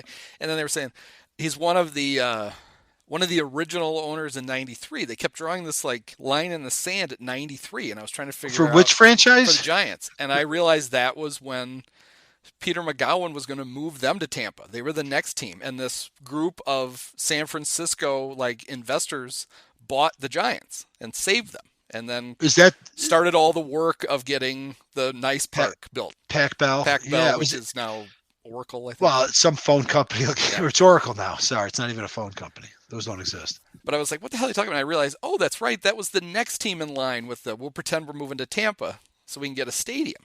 Yes. Because that's exactly what the Sox did, the whole thing where Jim Thompson, they turned the clock back at the State House. That's right. Right. It's very well documented. They built that stadium in which the Rays currently play for those teams. They built it to attract a baseball team. That awful piece of shit. Are there other instances of a city actually going ahead and building a stadium before the I's are dotted and T's are crossed? Is that? It seems unusual, but how unusual is that? And like, what a fucking outrage that would be for any, anybody. I don't care what side of the aisle you're on politically or how you feel about taxes, but like, and I don't even know how much of that would have been publicly funded to begin with. I mean, some asshole wanted probably not. Tampa was unique in that they didn't have any. So some rich asshole just they built didn't have a major.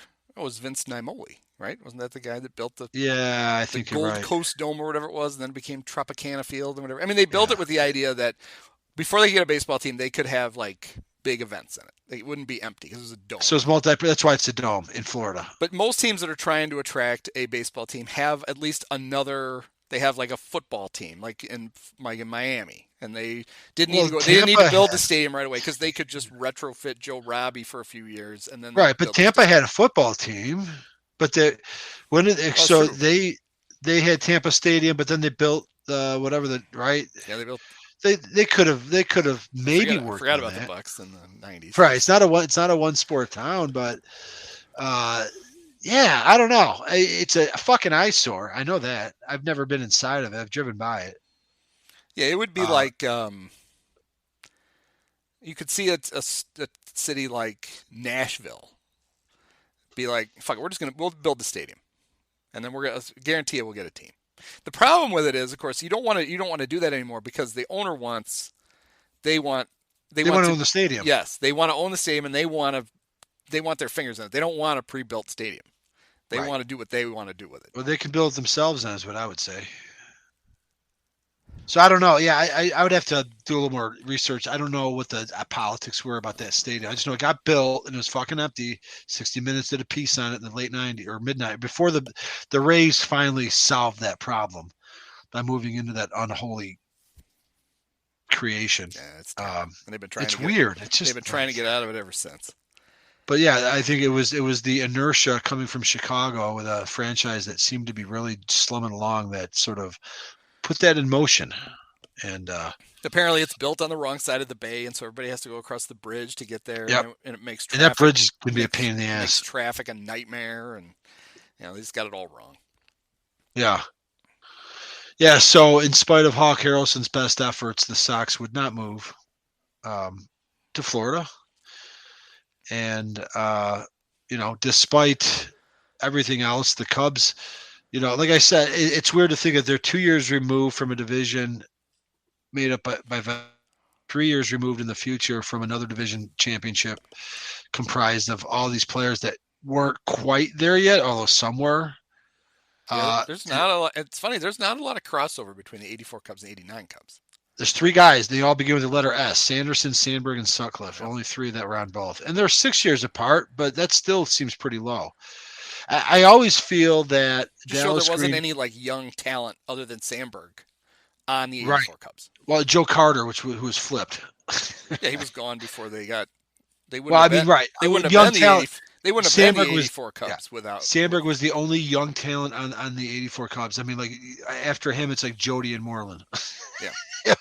Other than that, it's like a movie of all these characters. Dave Owen.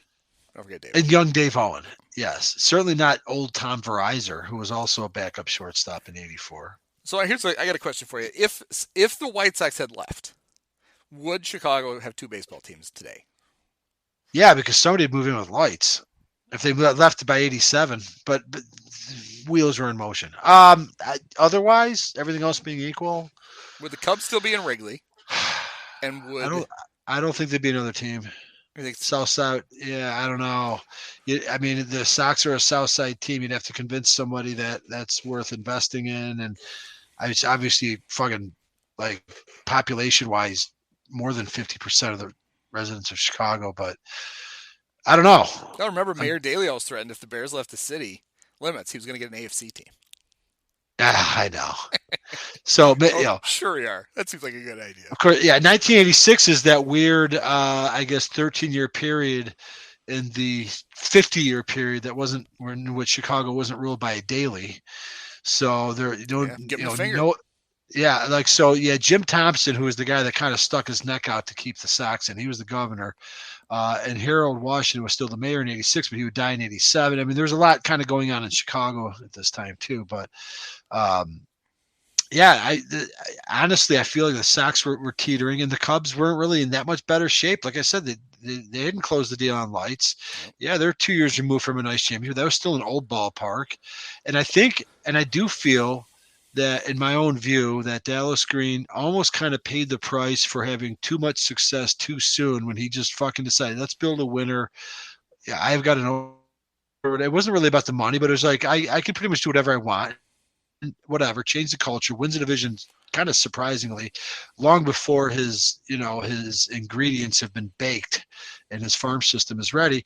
In the '86, they weren't ready, but I kind of feel like the expectations were getting big because of '84, and that some morons at the Tribune Company, kind of conveniently would use it as an excuse when in '87 they were actually a better team in '87. Amazingly enough, the '86 Cubs. He was 500 when they fired him.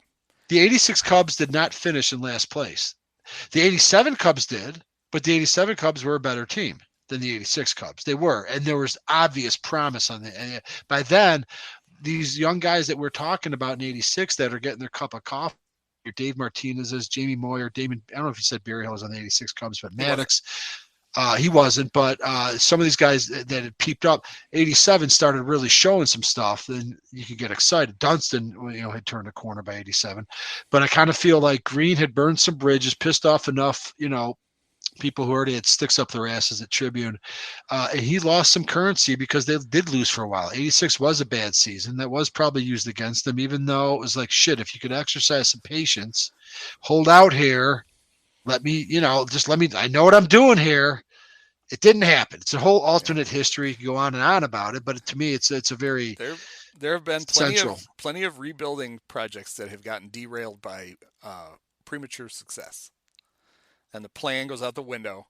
I think you're going to see it this year with the 2022 Cubs. I mean, they're clearly the best team in the National League, even though they're really not supposed to be yet.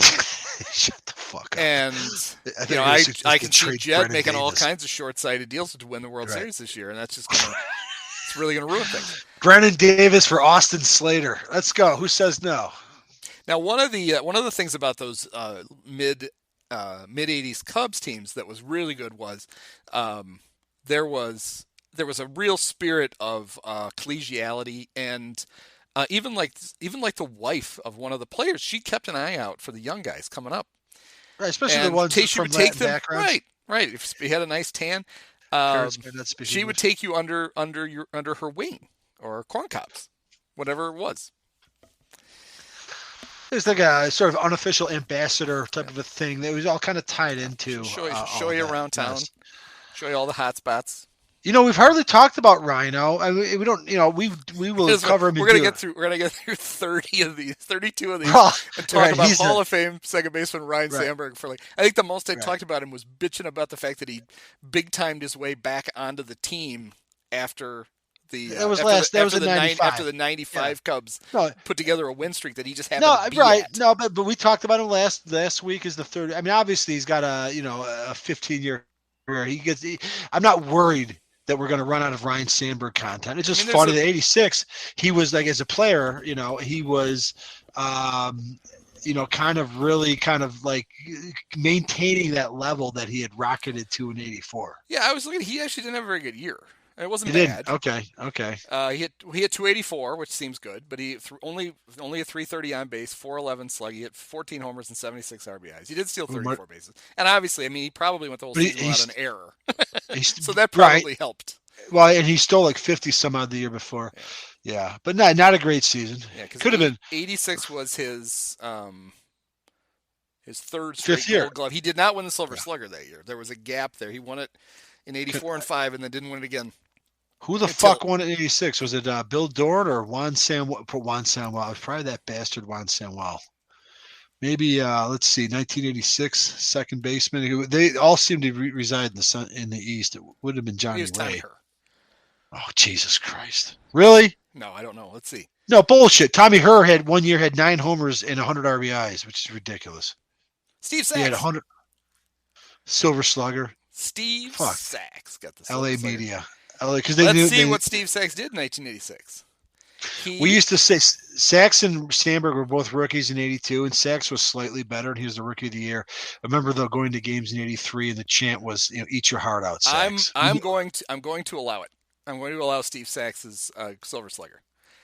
He hit 332 with a 390 on base, a 441 slug. So he had a higher batting average, a higher on base percentage, much All higher right, base fine. higher slugging. He had 6 homers, 56 RBIs. He stole 40 bases. He Ah, walked Jesus. more. He walked more than he struck out, Okay, and it's the only one he ever won.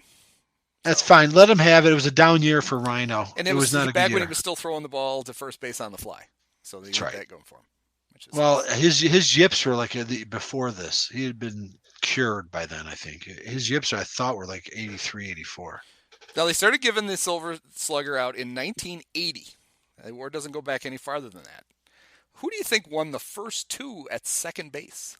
Well, I want to know who won shortstop because shortstop are just incredibly weak hitting for so long. But second base, National League, Silver Slugger, was one of them Ken Oberkfell Nope. before Tommy Her replaced him and forced him to third base. He was a former and then to be future Cub. Former Cub, future Cub, Manny Trio, Manny Trio. 86 Cub. Who's the other? Oh, he won the first 2. Joe Morgan won it in 1982. That was a sentimental pick. Then Johnny Ray. Then Sandberg, Sachs, Samuel. Sandberg. Okay. Well, yeah, Sandberg really developed. He really took off like at beginning in 90 or 80, 89. Really. Shortstops, this is good. First one ever was Gary Templeton. Yes. But then back-to-back years of, and you know this was not Davey Concepcion.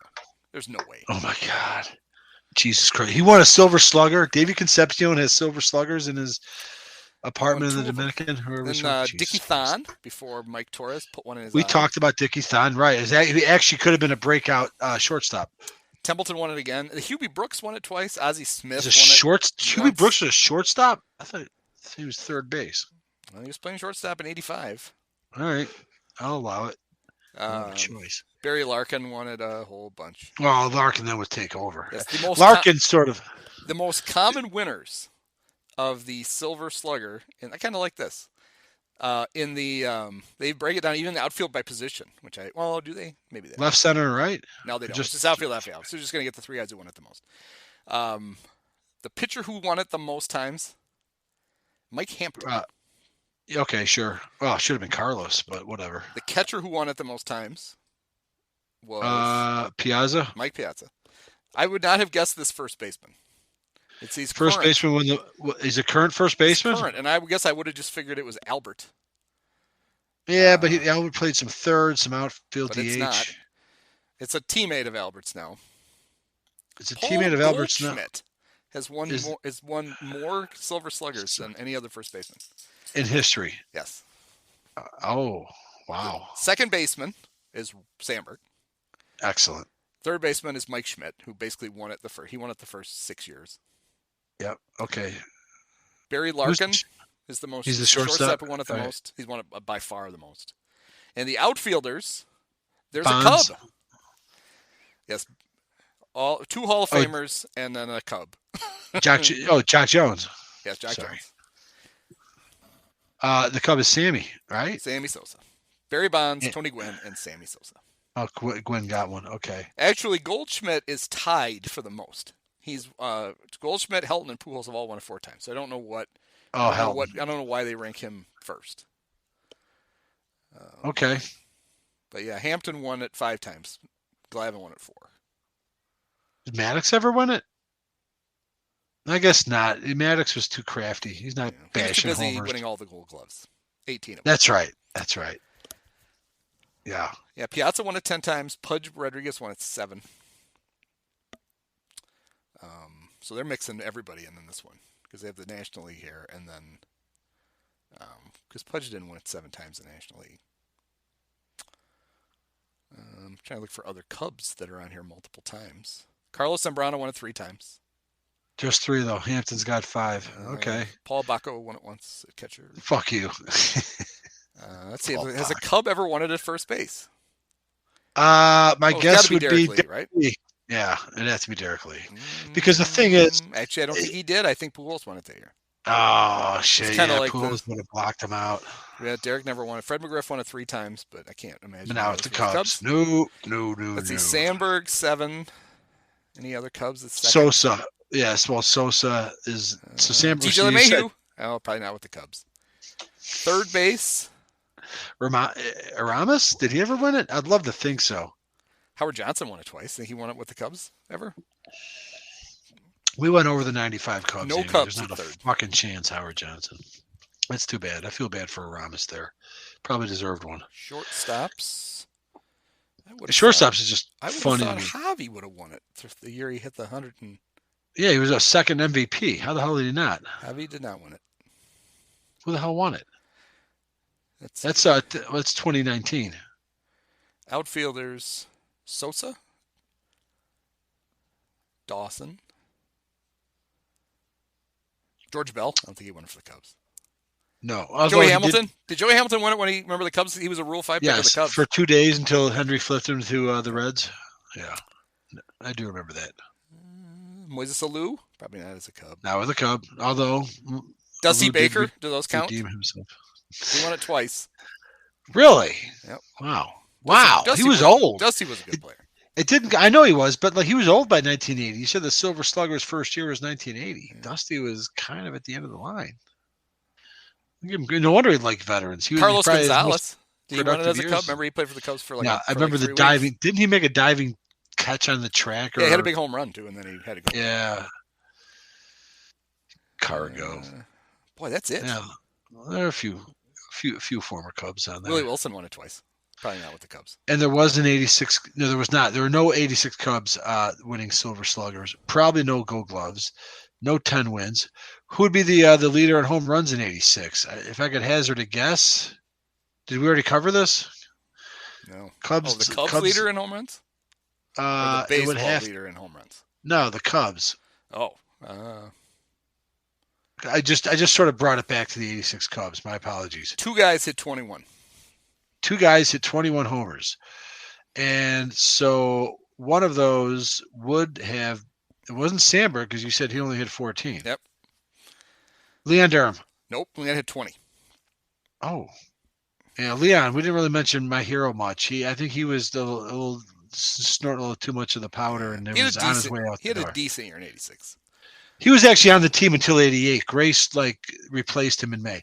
The 221 homers, Say did not hit 20. Moreland never hit 21 homers. Jody didn't hit 21 homers, right? Jody did. Any of this? Jody did. 21 okay, good for him. All right. And then I guess unlikely, I think, given his age. Was it Brian Dayett? No, I'm sorry. Was it Sarge? It was, yes, Gary Matthews. 35 Jesus years old. Christ, 21 fucking led the Cubs. That sums up the 86 Cubs. 21 homers and 46 RBIs. Oh, my God. Drove in 25 runs. That's Rick Wilkins. Those homers. That's Rick Wilkins, 1993-esque. Yeah. Not to indulge you too much, but I don't know if you'd want to look up Brian Dayett's game log, but I'm pretty sure that he hit his 1 grand slam in 1986. He hit 2 for the Cubs. So I can provide some backstory because I, too, was excited about Brian Dayett. He was one of the few acquisitions that the Cubs made coming out of the 84 season, right? The 84 Cubs, they're veterans. They're set. Don't have to really do too much. One thing they did was they signed Larry Sorensen and his missing second R. And Sorensen had been a decent pitcher in the early 80s, but he sucked with the 85 Cubs, and he was not on the 86 Cubs, I'm pretty sure. I think his name would have come up. But the other thing they did was they traded Henry Cotto, who was Bob Dernier's backup in 84, to the Yankees for Ray Fontenot, who looked a little bit like George Frazier and would be shipped out of town late in 86 along with George Frazier and Brian Dayett. And I remember I have a cousin, grew up a diehard Yankees fan, big geek, telling us how awesome Brian Dayett was and how upset he was that Brian Dayett was coming to the Cubs. So I wasn't as excited as you were, but I was like, hey. Well, this was a big trade. It wasn't just Cotto for Fontenot and who'd I miss? It was Porfy Altamirano. Best known as the third wheel in the Bob Dernier Gary Matthews trade in which the Cubs merely handed off Bill Campbell to the Phillies.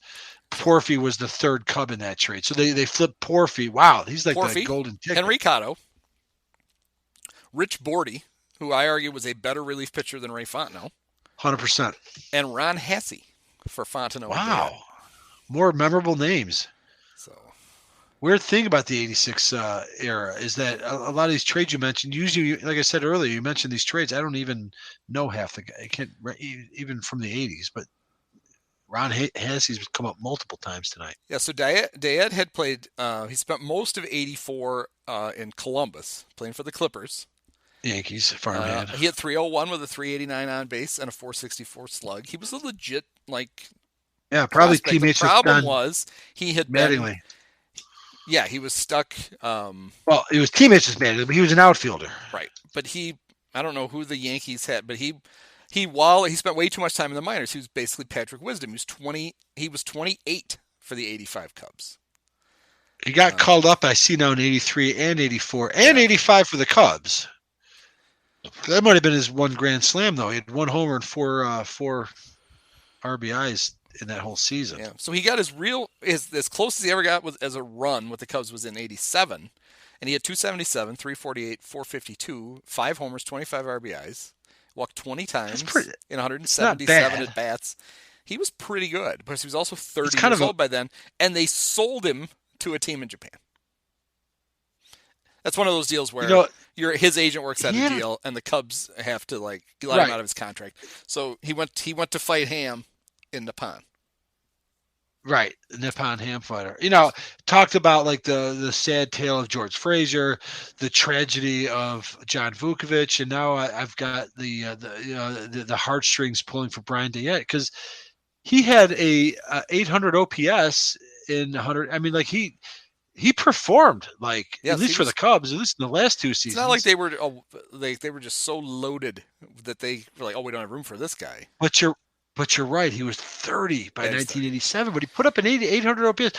Probably not enough power even by 87 because that was a very spiked ball season anyway. But he only had 200 plate appearances. But how about seems this? A little bit unfair. So great moments in Brian Dayett history. May 22nd, 1985. Reds are in town to play the Cubs. And let's see. In the 6th inning, the Cubs are trailing 4-2. And the inning starts. Tom Browning is pitching for the Reds. Ron Say singles. Jody Davis singles.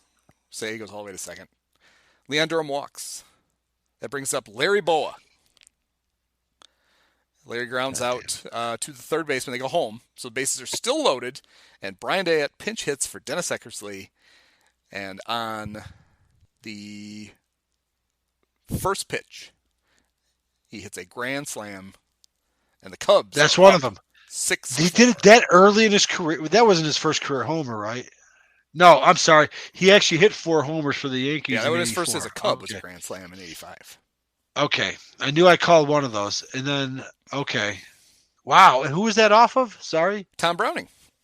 Tom Browning, who would throw, it would be a rare 20-game winner as a rookie, and then, of course, more famously, circa 1993, hanging out on the front of the portico on the third floor of an apartment building on Waverly or Sheffield while the game was going on. In full uniform, looking good. Right. No, Browning, his character. So, and I appreciate him letting Brian Dayett take him yard for his first Cub homer and a grand slam. So I remember that. And like I said, I was already a little bit pumped about Brian Dayett, so I was, even more excited. So I love Brian Dayett. I wore 12 in Little League because of Shawon for most of my time. And then in 1987, you switched? Doubled it? The team I played for, we got some brand new uniforms. Like they ordered a bunch of new ones, but we were still using some of the old ones. And the new ones were all higher numbers. And 24 was a brand new one. So I said, I'm gonna wear it for Brian Dayett. So I switched from 12 to 24 basically so I could wear a new jersey instead of one of the old ones. Nice to see how fickle your loyalty is. Yeah. All right. Hey, Sean, up yours. Sorry, dude. First year I played, I just got given a number. I was 8. There was nothing I could do about it. They gave me 5, and I was a right-handed throwing, left-handed batting third baseman. So I was George Brett. I'm sure I hit just Nice. like him at 8 years old too. Sure, sure. Or maybe Mike Squires, but okay. He was left-handed. I know, and a third baseman. I'm sorry. You were the right, so you're just like me. Throw right, bat left. Yeah. I had it reversed with Squires. Right. Let's see. Before we get out of here, are there any other great Yeah, 86 Cubs? I'm scouring, and I'm having cataract surgery tomorrow, so it's like I'm like Mr. Yeah, Magoo. I should get a screenshot of you. Like it looks like you have a monocle on. You're like looking with one eye. Hey, does anybody have a magnifying glass? I'm trying to look at my second monitor give you here. a jewelry loop so you can read your monitor. But I swear to God that Brian Dayett had a second grand slam, and I'm not finding it. And it's fine. I'm fine if I can't find it. It happened in a different season, and it may not have been in '86 anyway, in which case I might gain some level of redemption in either 85 or 87. I don't know. It wasn't 85 because no, it was 85 was when he hit the other. So it's either 86 or 87. But I don't know. I figured if we're scraping the barrel of Brian Day, we've got everybody covered.